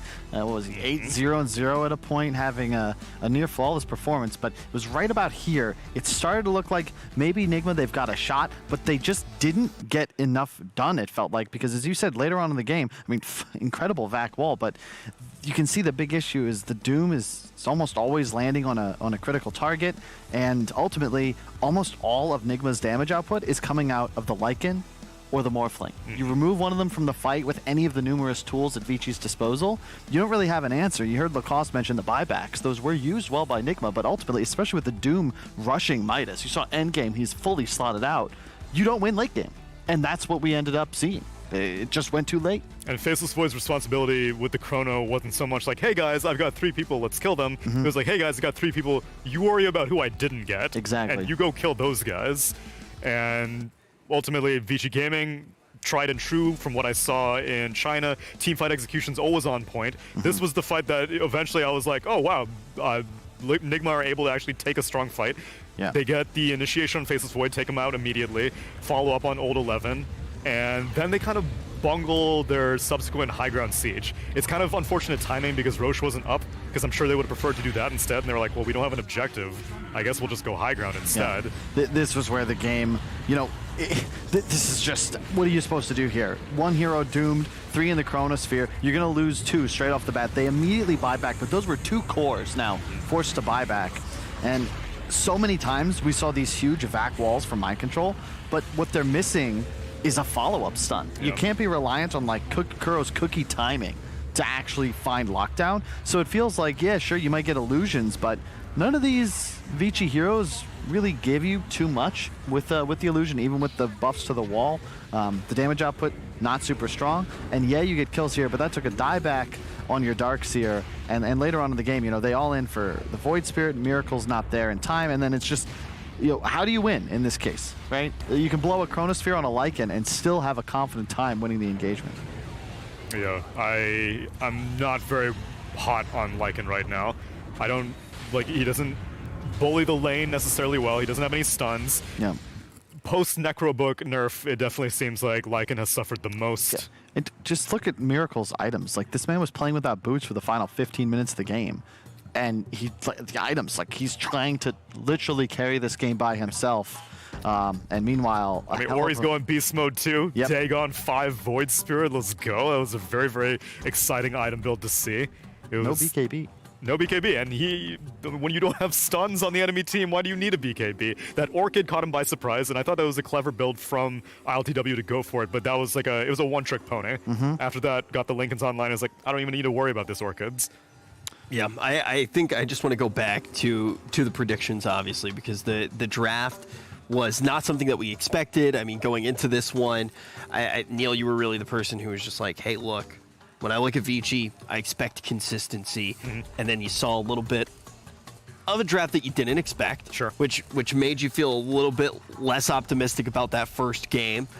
Plays out a little bit differently. What actually causes that difference, though? Does it come down to the draft, or is it actually execution that is a red flag for you going into the second game of our best of 2? The red flag was the composition of the 5 heroes together, but they're all comfort heroes for Vici Gaming. Like, Doom's a great offlaner. The only thing is Earth Spirit I haven't seen too much of in Vici's hands, but it's still a very, very consistent hero. And so while all 5 of them I was skeptical on the same team would be able to pull it off, each of them are superstars in their own right, that they're able to carry it individually. And so, like, Ori on the Void Spirit, Poyo-Yo on the Faceless Void, and Old 11 on the Doom. And then obviously the support duo that I was hyping up very much in the pregame. I think that they did a fantastic job. Meanwhile, while Lycan is comfort for ILTW, it's not meta right now.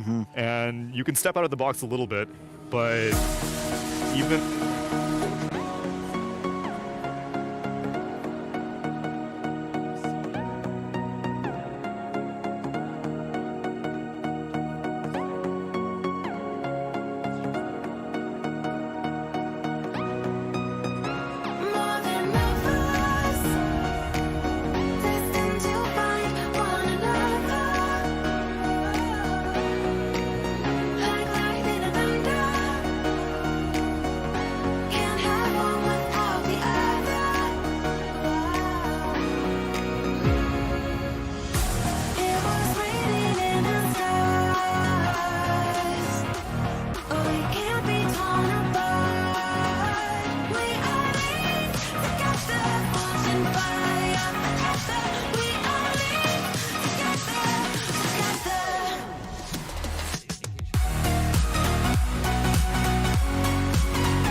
game too hard. I'll take a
fighters, and they put him on a Lycan, and so maybe he was getting involved. And he's like, "Yo, it's cool, man. Like, I'll win the lane, I'll push." And now he's like, "Okay, LTW, you sit back. We're gonna give you Juggernaut. It's fine." I mean, I just like this will likely be the miracle puck, and I think that this is. I mean, who knows how many more times we'll see it? We gotta see the next 2 days play out, but this is.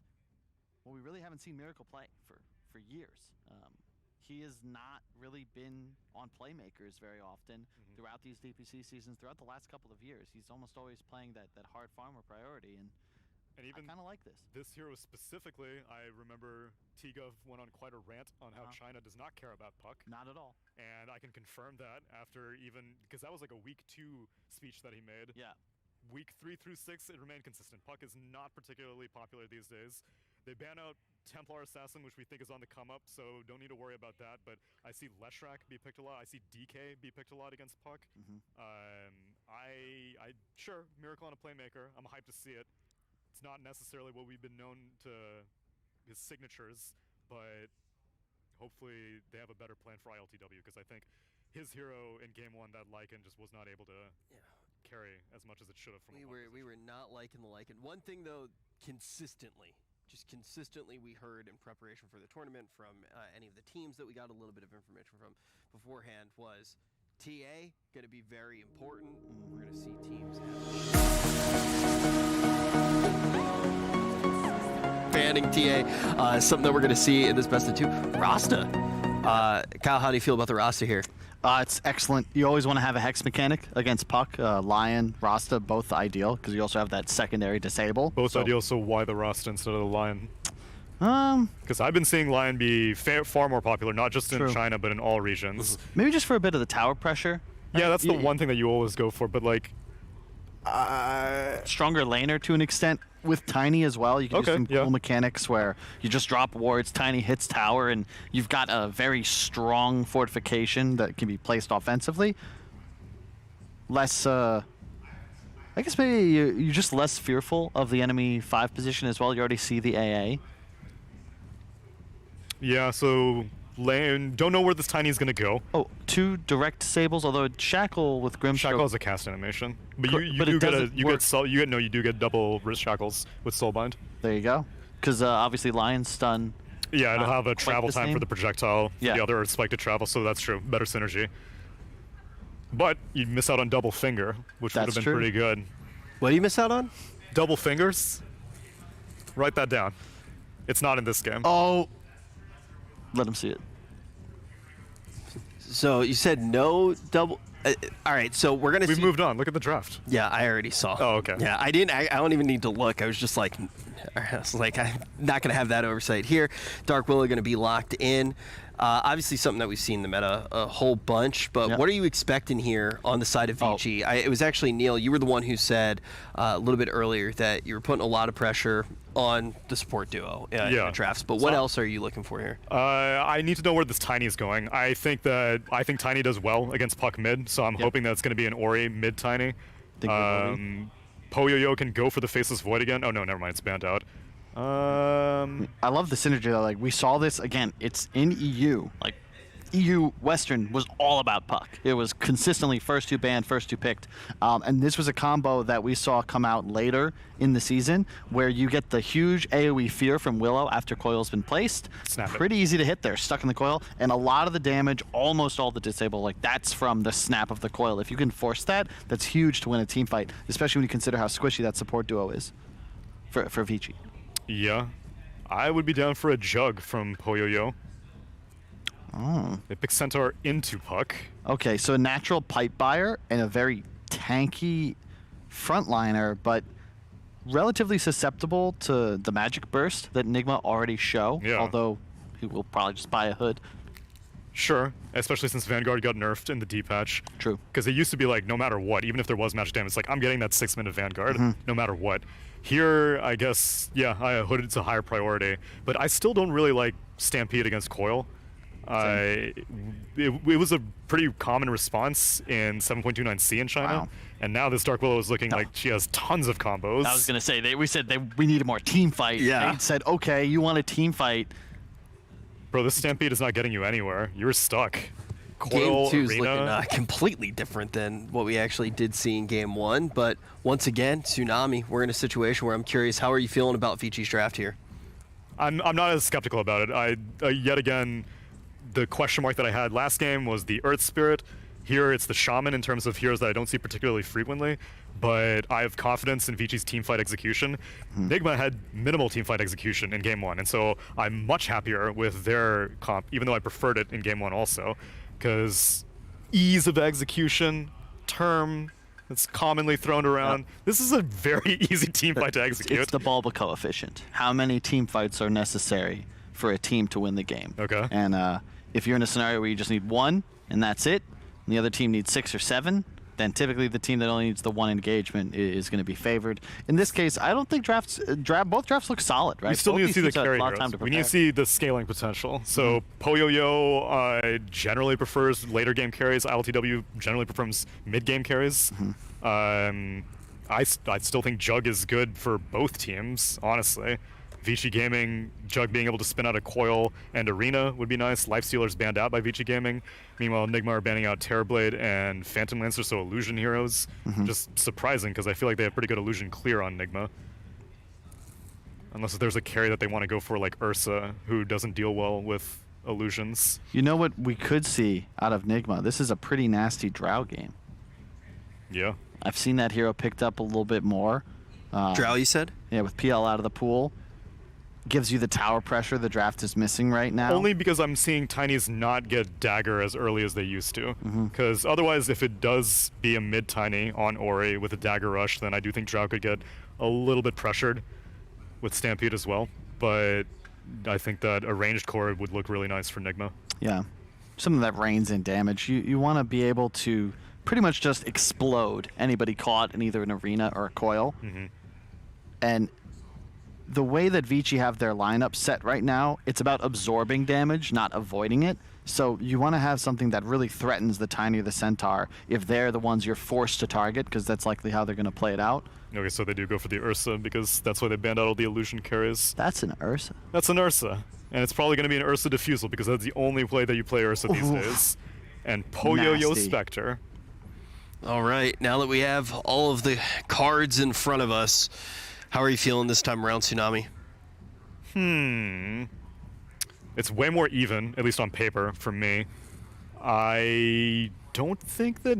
Okay, so if we go with teamfight coefficient, now that Vici have a late game carry, that coefficient gets higher. Yeah. You need to win more teamfights, because they cannot push particularly quickly on Nigma. No one hits towers. Nobody. That's the big concern I've got right now, because once again, Vici, they're buying insurance. They're saying, look, we get this to 30, 40 minutes, you're going to be in some serious trouble. Spectre has a dream game right now. AA, Willow, Puck, like these heroes hate to just be all of a sudden ulted on, shadow stepped on later on in the game with the shard. Like, you're in big trouble if this game goes late enough. And to Tsunami's point, like, the big fear is that, once again, Nigma do not have any natural methods of pushing towers. Meanwhile, Vici, yeah, they have more of a late game lineup, but they're just going to run a strength hero down a lane and drop wards and dare you to defend a tower. All right, what's the key thing to look out for, Tsunami, as we jump into this second game of our best of 2? If Nigma win, it's going to be really fun to watch, because it's going to be a lot of flashy team fights. And if they lose, it's going to be very boring, because Vici are just going to avoid every single fight. Spectre's going to get huge, and she's going to carry the entire game. All right, so if Nigma wins, it's going to be very much like... actually, you know what? I'm not going to make the analogy. I was going to make actually the worst anime analogy ever, and Please thankfully the game's ready, so I don't have to do that right now. I'm going to throw it over to the casters, and we're going to get into this best of 2 second game right now.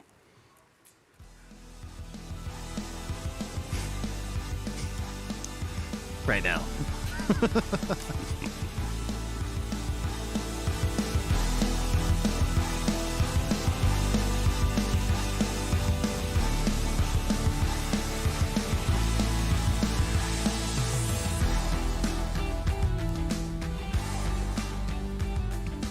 Thank you, Rich. Yeah, here we are, second game, Lacoste, and the panel was saying about that teamfight coefficient that we're really looking for Nigma to take and win as many teamfights as they can, while Vici has that late game insurance and the Spectre. I mean, what are your thoughts on that draft? Yeah, I gotta agree. I don't think they have enough to close out the game in 30 minutes. Last game they had Lycan, also didn't succeed to close it out early enough, and this time around, I think it's gonna be even worse. Ori, at the start of the second season, he was a bit slow. You know, he was not Ori. He was 70% Ori, 30%, I don't know what it was, water.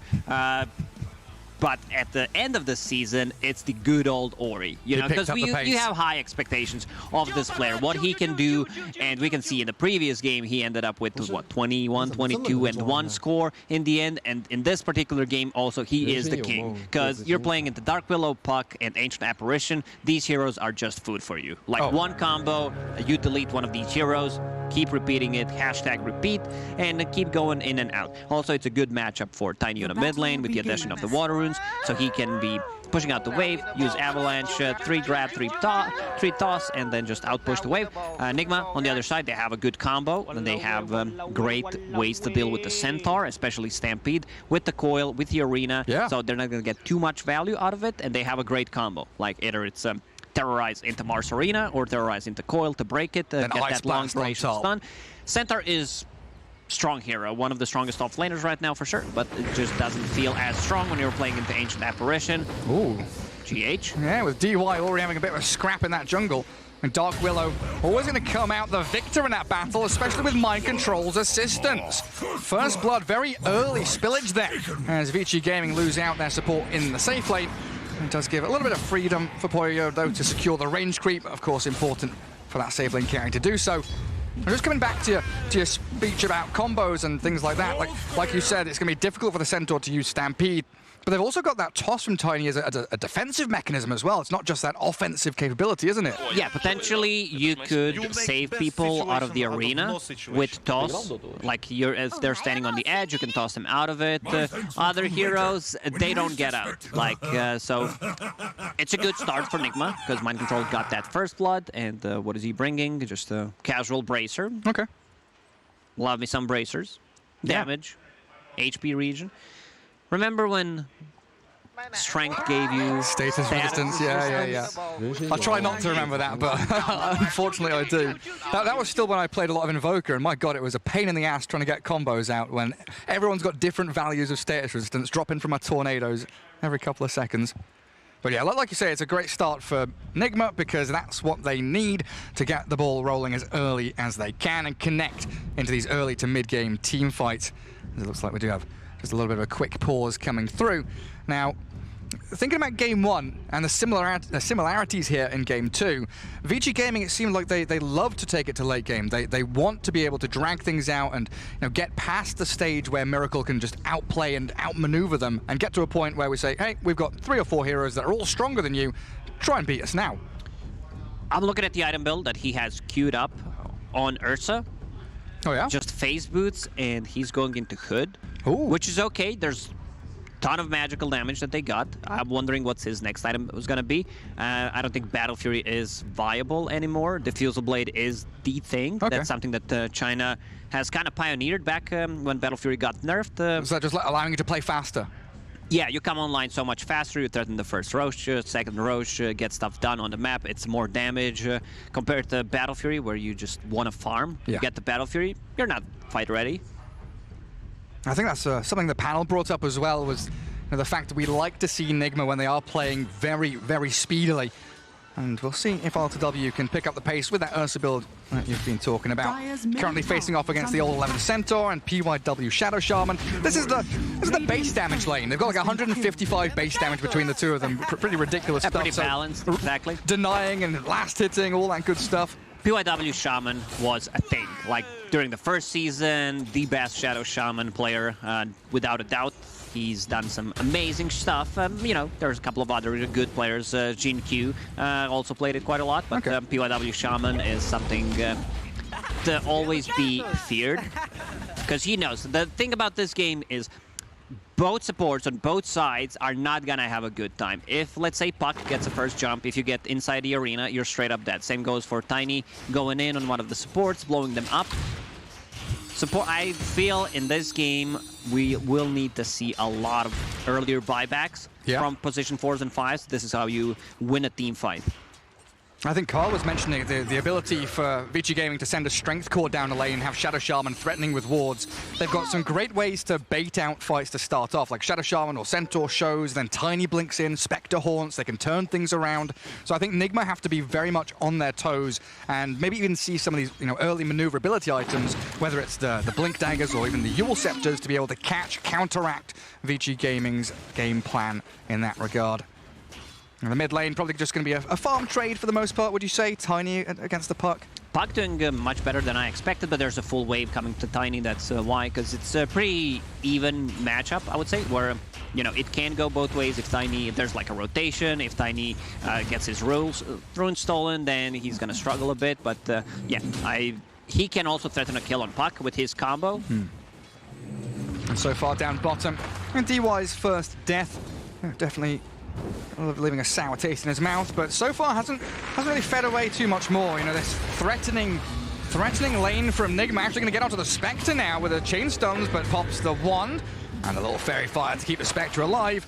Interesting build from GH. I've seen different builds. I've seen him going for max Shadow Realm. Old 11. Cold Feet snaps on him. He turns. Oh, the double edge.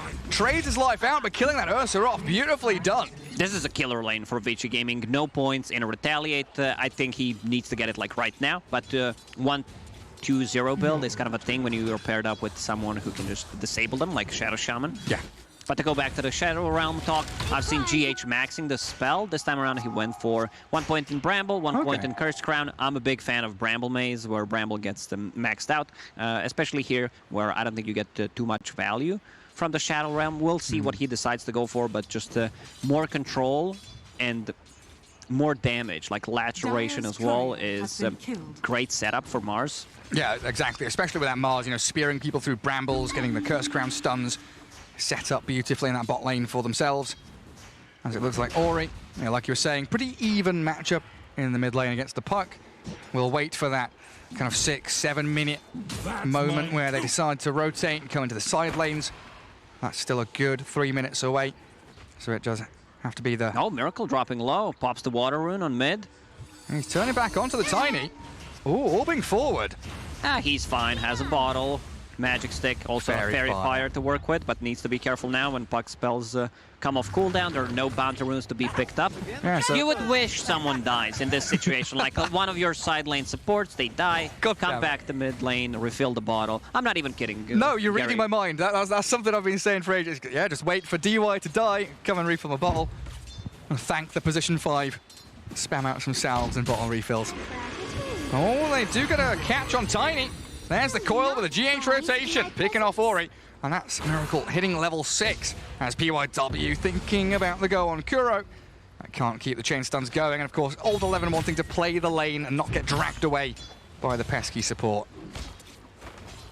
I gotta say, Old 11 has been more stable. One of my favorite players in terms of like doing fancy stuff, throwing the game, overextending. I like these type of players, but he's been more stable lately, just doing the stuff, textbook examples. Yeah, for quite a while, in my mind anyway, he was somewhat of a budget ice, where, like you say, he had these real crazy plays. He was able to get in the face of his opponents and cause havoc. I always say about 11, either he is the best player in the team or like looks like the worst one, and no in between. But yeah, he's become much more stable, you say, as of late.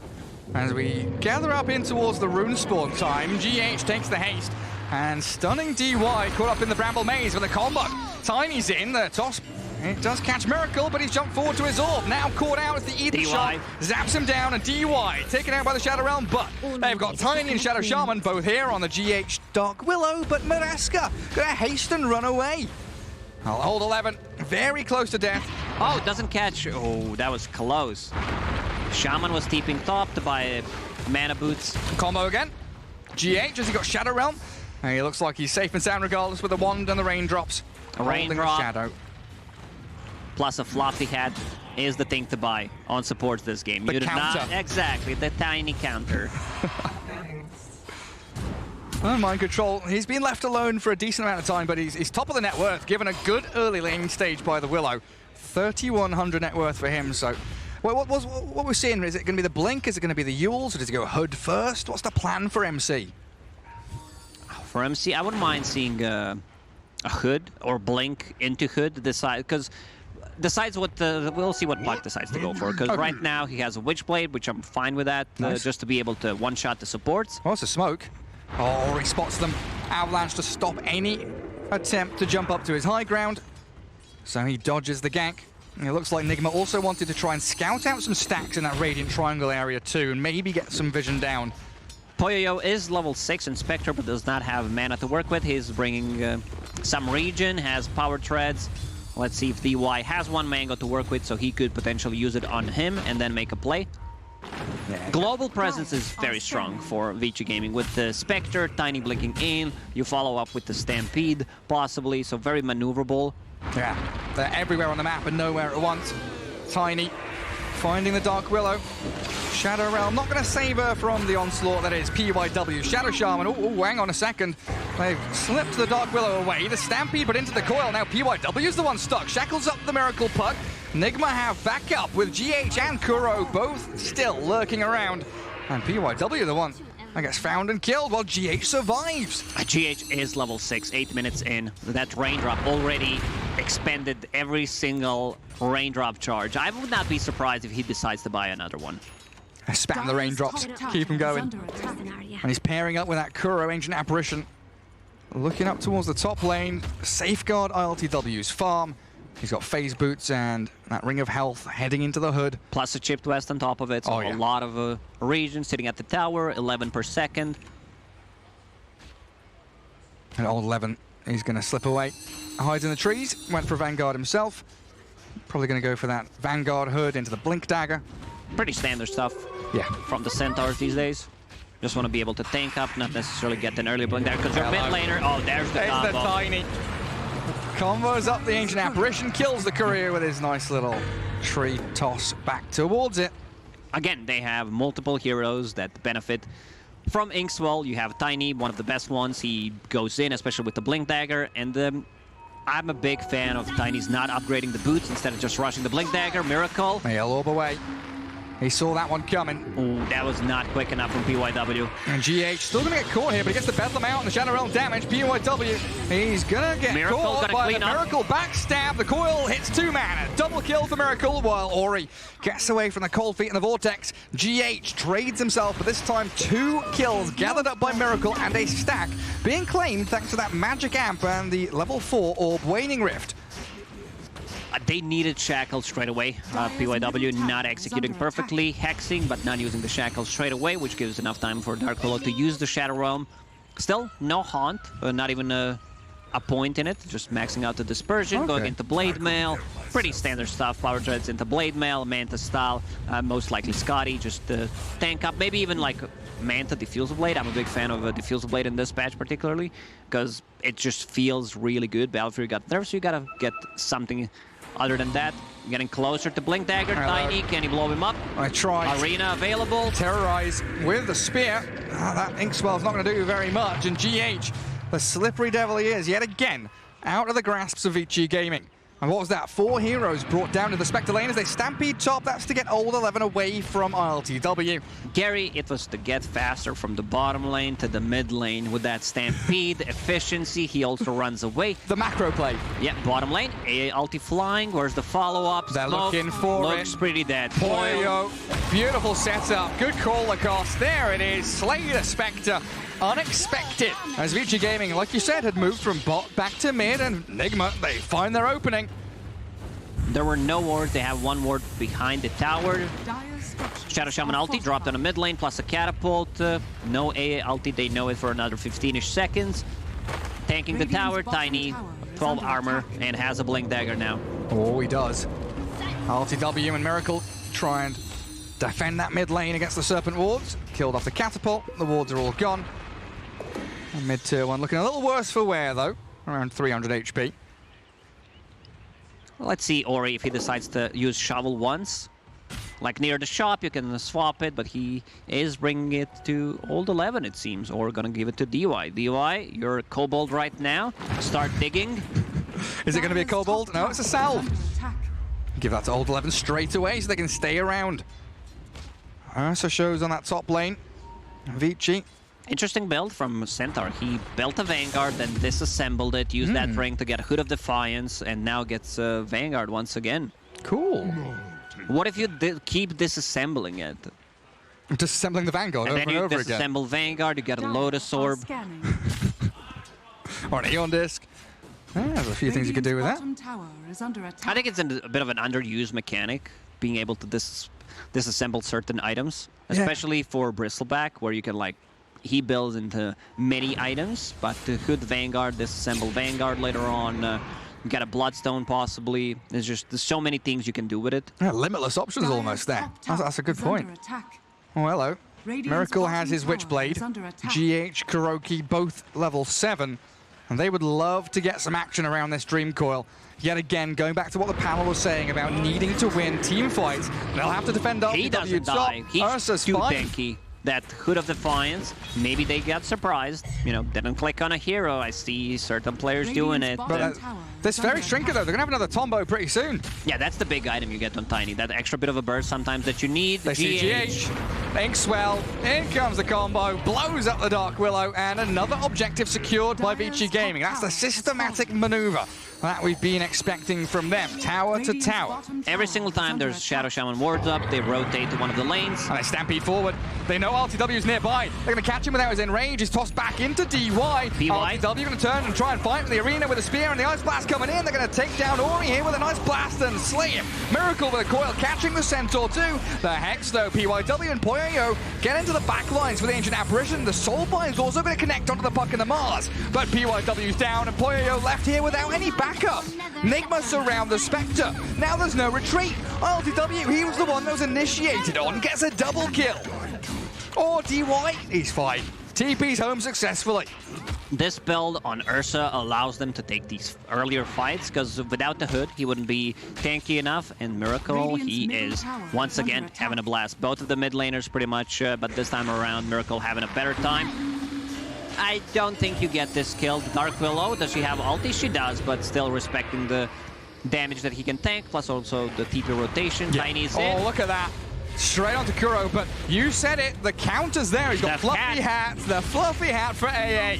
As PYW down in the river, isolated, taken out quickly by Nigma, who moved forward aggressively. Great spear back. Mind control, finds the pick, and they'll Ice Blast him into oblivion. A double for Miracle, and they want Old 11 now as well, apparently. Tanky Centaur be damned. I mean, DY's being dived by the puck. Old 11 in the cold, feet snap, and DY down. A triple for Miracle, and GH picks up the 4.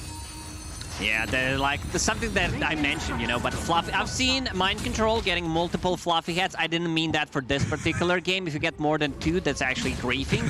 But 2 is fine. Ancient Apparition, we see him sitting at 1300 HP. We have Dark Willow also having just one casual fluffy hat, which allows you to not die after Tiny using a combo on you, and very quick rotation from Nigma. They understand, like, there's no Spectre Haunt, there's no Stampede. Let's try to make stuff happen. They kill the tower with the catapult wave on top of it. Pretty much the stars aligning for them.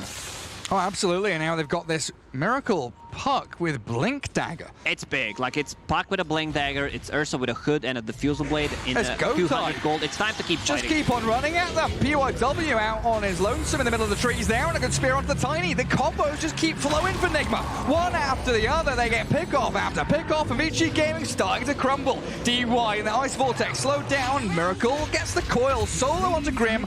Take him out. A lot of drawing on a minimap, like they are here. We know, we can see it. Apparently, Vici Gaming, they don't have any vision. Nigma, they set up a high ground ward. Like, this ward will most likely get devorted, but they got the most out of it. Even if it's placed like straight away, you get a kill or 2. They can also protect that ward easily, and Centaur getting closer to the Blink Dagger, so he could potentially be the one initiating on top of the Tiny. Tiny now upgrading the boots, the power treads, going into Echo Saber. They need that a little bit of extra burst, like that second hit is sometimes all you need to finish off a certain hero. Absolutely do. Absolutely do. And he's going to try and farm that up at the top, taking out some neutral creeps. Well, I mean, PYW, he just can't really show on the map. We were talking about the threat. Oh no! Mind Control suggesting another fluffy hat for Kuro. He's holding on to 3 right now. He's got 3 fluffy hats. Oh, he's the Ushanka King right there as they get the catch on to Centaur. He's popped his hood, Vanguard up. Oh, he's just destroyed by all the magic damage. You're not tanky. Like, they have probably the best setups in the game for AA to hit the blast. Yeah. You have Mars, you have like even Dark Willow stun. And they're not really long cooldowns, are they? Yeah, they don't really rely on any of the cooldowns, so they can keep fighting all the time, and that's exactly what they're doing. And soon you're going to have this BKB on MC. He's got Blink Dagger already, so whenever he sees a target, he can jump an arena. While Ori, mana burn. Yeah, this Ursa just going wild on him. The Tiny's not going to last long. He's going to try and blink away. He's pretty speedy, pops his one. But in comes that Blink arena we were just mentioning. Mind Control closes the door on the Tiny. Very clean game from Nigma. And just going in, keep fighting, not losing any of the heroes. And that Ursa allows them to take Roshan whenever they want to, doesn't he? So if they win a big team fight, it's just straight into Rosh no matter what. Right now, Nigma is just controlling the big portion of the map, not allowing Vici Gaming. Like, Vici Gaming has vision inside the enemy jungle, which they don't benefit from at the moment. There's the spear. Snap the coil. Snaps it up, and Puck. Blade Mail causing a few issues as Poyo turns the damage back onto them. Haunts around, tries to run, gets himself a little bit of distance as Nigma. They do disengage. Scatter back to a bit of safety, but that's Haunt expended defensively, something Vici Gaming would have been relying on to win a team fight in the next couple of minutes. Vici Gaming needs to tone it down a bit to try not to take these fights, get some vision up in their own jungle, D-ward, and play for a bit later stages of the game. Nigma knows that, because like they know that they can fight inside the Roche pit, as you mentioned, and I don't think there's going to be any response. It doesn't look like it. I think you're right. Vici Gaming, name of the game right now is delay. Buy time. Go to Shopkeeper. I know you have all these shiny items. Bro, do you have time? We need to buy some time. Do you have a loan, you know, any kind of credit system? Can I borrow a rapier? No. I'm going to save up for it little by little. And that's now Aegis in the hands of RTW. And they've got some towers up top that should be pretty easy to claim for Nigma. And they are, pinging out to cut the wave in between Tier 1 and Tier 2 there. While also holding on to mid lane, so spreading out across that top third of the map and forcing Vici Gaming to be farming a little less efficiently elsewhere down towards bottom altogether. Interesting positioning from Tiny right now, though. It looks like he's scouting out. Creep skipping. Or is he just creep skipping? That's it. Blast it and get the hell out of there. Yeah, cut that wave. TP's coming back from Miracle, though. Oh, he's hungry for this. Mind Control's also arriving. There's the arena. Coil catches the Tiny out, and DY, he can't TP out. The Soulbind's there, but what are you going to do as a Grimstroke? You're just dead to rights. MC comes out with a double. Beautiful setup yet again. They were so ready for it. Like, exact moment when he shows up, and you can see that they know. Like, the decision-making, who's going to TP to Tier 2 tower, who's going to TP to Tier 3 tower. It's just really on point. Nigma, this game, 7k gold lead, 22 kills. To the 6 of Vici Gaming. Oh yeah, there's the lead. It's starting to spiral out of control. Much more of a solid position than they had in Game 1, where, of course, they were leading in Game 1 around this time as well. But it feels like if they continue fighting, battling, and reacting as quickly as they have been, Vici Gaming going to have some serious problems. And I like this. I like what Miracle is doing after finishing off the Witchblade. Has Deso, so he wants to be able to scale. And also going into BKB, he understands they got nothing. There's literally not a single spell that goes through magic immunity, so they're good to go. One of the reasons why Mars is also going for it. Ursa, after finishing the hood, has Shard queued up, which is... There goes Basher as well. Yeah, Basher on top of it. Just a casual one, because he's super farmed at the moment. So items are just piling up. The smoke's broken by Miracle mid. And Mind Control is going to be lurking around near the Roche pit too. I was going to say, if there's one thing Vici have shown they're very good at, it's choosing the right moments to strike around the Haunt with a smoke. That was a 4-man move, but Nigma just a step ahead in that situation until they lose the courier there. Vitality booster of Kuroki drops. Radiant's middle tower is under attack. Immediate response. Ice Blast chucked down to that bottom corner, right-hand side of the map. Everyone from Nigma smoking down here, and I think they might have spotted PYW. They're going to TP out, though, as Vici Gaming. Better TP out. And also, he found the perfect item. Oh, old 11. All good, reliable. Fillet Stone, 11. Seems pretty dead, no one to help him around. Yeah. Left down there all alone. And RTW continues his streak. This map just... the fact that Nigma come bottom, they get a kill, they push one wave, and look at how quickly they move, TPing to top outpost, getting into the Radiant Triangle, because that's where they know Vici Gaming has to be. There's nowhere else they can farm. So they're keeping the pressure laid on very thick. Kuro, his item build. Like, if you've seen this in pubs, you'll probably think I'm reporting this Overwatch case. And screw you, Tiny build. But this is exactly what it is, you know, just does not want to die to Tiny, and I believe he's also going for E on this, which I really like. So he's going to be able to get his spells off. Most likely going to get procced by Spectre in a team fight. Maybe Spectre doesn't have enough damage to actually go below threshold. Find mind control. They toss the Horn Illusion. Great terrorize. Shackle's not cancelled out though, and the Soulbind comes in with a big blink stomp. Mind control's taken down, and it looks like Nigma still wanting to turn and fight around Poyo. No mana there, but he just walks straight through them. No life. Miracle beyond godlike, and they want PYW as a cherry on top of this team fight. You killed our Mars, we'll kill the rest of you. Who's the third one? He's out there. Grimstroke barely TPing home, but Tiny might not have the same luxury. He's being coiled, snapped, and frozen in the cold feet. Down you go. A triple for Miracle. Miracle is just completely popping off in this game, as he was in the previous series. Now, like, that was a fight that blocked Arcane Rune, has phase shift attack, has the damage down on top of this, so just not enough. Like, they need to execute the combo, they need multiple X's, multiple shackles in a team fight, but it's hard. As we said at the start of the game, supports are gonna struggle. Because Puck, he gets the first jump, you can't fight. Like, you get silenced, pretty much you're dead. Delay, drop for Nigma as well. Yeah, give that to Kuro, shall we? He buys himself a smoke as well. Definitely a sign of life, though, from Vici Gaming. Even though it wasn't a great team fight, they lost out a lot. Still the ability to make moves on their terms, which is something that some teams can struggle with when they are so far behind. I mean, a 10k lead now for Nigma with all those items you mentioned coming into them. And that next Roshan just under 3 minutes away from fast spawn.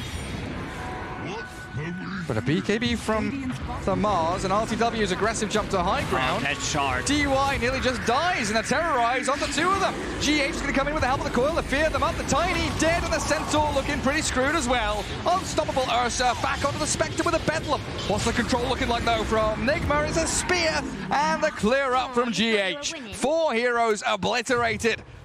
If Ursa gets any other item than what he's got, if he doesn't have Hood of Defiance, he straight up dies there. Potentially different fight, but very nice itemization from WildTW. I don't think I've been pleasantly surprised by someone just knowing how, like, good itemization can win you the game as in this one.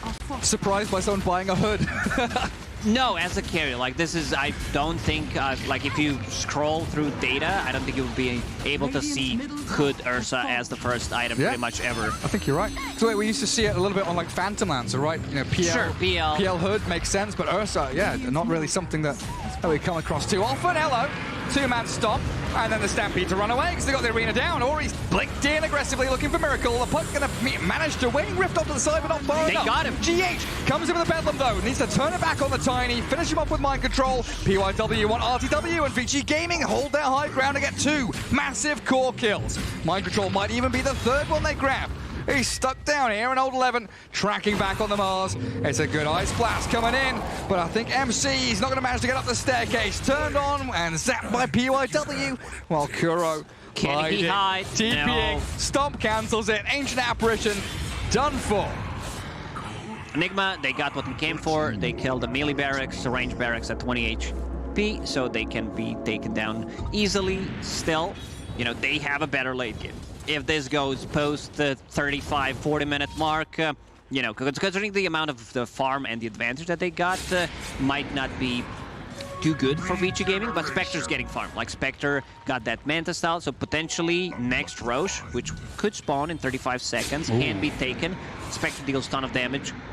With Manta style, Shadow Shaman wards, maybe that's the sneaky play that they need. I was talking about the itemization. He wanted to get like Bash or Butterfly. I'm more of a Diffusal Blade fan, as already stated, where mana burn on not just the supports, it also gives you that extra slow potential. The damage output that you get from it is insanely high, so I like the Diffusal hero quite a lot. Yeah, against melee heroes, you know, Mars and Ursa, something that mana burn can really stack up and work against them quite quickly. And it looks like we do have the big circle drawn around the Roshan, which is just under a minute from spawning. Everybody going to start vying for that positioning around the Radiant Triangle, around that top rune spot. GH walking in, wanted to try and grab the bounty rune. Is he going to terrorize back onto World 11? Cursed Crown already used up, self-fuels to try and save himself and buy a bit of time as Mind Control. He arrives. Arena in, catching time. They've got the cape down, the buyback from Willow. Ice Blast lands onto Ori and Poyo kind of stuck in the arena too, but they've got the Stampede. Coil catches the Spectre. They want to focus down Poyo real bad. Spectre's gone. No buyback on her either. Nice spell casting there from Nigma. Do they find overlapping spells. They found PYW. He's the king of the hill. Is he the king? I don't know, he looks like the Joker to me. He's a jester stuck up there. Yeah, great spell casting using Arena, not overlapping the coil, so Spectre can't move. And AA Blast were on point, once again hitting on the multiple heroes. Can't regen, like... And no buybacks. Radiant's top tower has fallen. And you've got Miracle BKB at this point. Coming up to high ground. Oh, that blink. Tiny slips away, but DY unfortunately doesn't have that ability. Tiny gonna get used up. A Serpent Water thrown in onto them, but that Tiny demolished by them. And again, no buybacks for Vici Gaming. So their entire base is open season for Nigma to pick off these buildings. Radiant's top tower. Panel talked about how they don't have enough damage. This is why Miracle says, you know, I've got to get the damage. I'm going to be the tower damage. 25 damage talent plus the death. So phase shift attack on top of it. Now has a full BKB. Just some good stuff. He's been involved in 29 out of 35 kills. I think everyone is pretty happy seeing Miracle back on the mid lane. Oh, absolutely. It's just absolutely glorious to watch. And Vici now, what, 2 lanes of racks down. Try and reclaim any semblance of map control, de-ward out their base. Maybe move towards the Roche pit. And they've got Haunt, and they should have the majority of their arsenal ready at their disposal to try and contest this. Vici take this fight. They smoke. They have a big item, Gary. But it looks Shadow like... Shaman with a BKB plus lens, he can go in, and if he does not get bashed by Ursa, it's not gonna stop. So they need to execute. Like, this could potentially be a big turnaround for Vici Gaming if they get there on time, which they won't. It's too slow. They can't get there, and they're scouted out by the wards. Attempted to terrorize, and look at that. The BKB's popped down by PYW, only to die to the right clicks of the puck. Miracle has the reveal to take down DUI2. Both supports gone for around a minute, and a 5 versus 3 that Vici have to deal with. They also have a shard, they gave it to puck. So you can knock them back, snap the coil, look potentially. I thought Ursa was going to hunt the Tiny. I mean, Ori is farming quite dangerously down there. RTW, I think, was considering moving into Triangle to try and find him. Only 1 lane remains, though, now. Lacoste down bottom. Vici have 1 lane to defend, but Nigma only have 1 lane to attack into with the entire set of ultis and abilities that we've seen them utilize so very well. I just need a bit of vision. Just need to catch a glimpse of someone here. And both Ancient Apparition and Mars are ready to make that jump.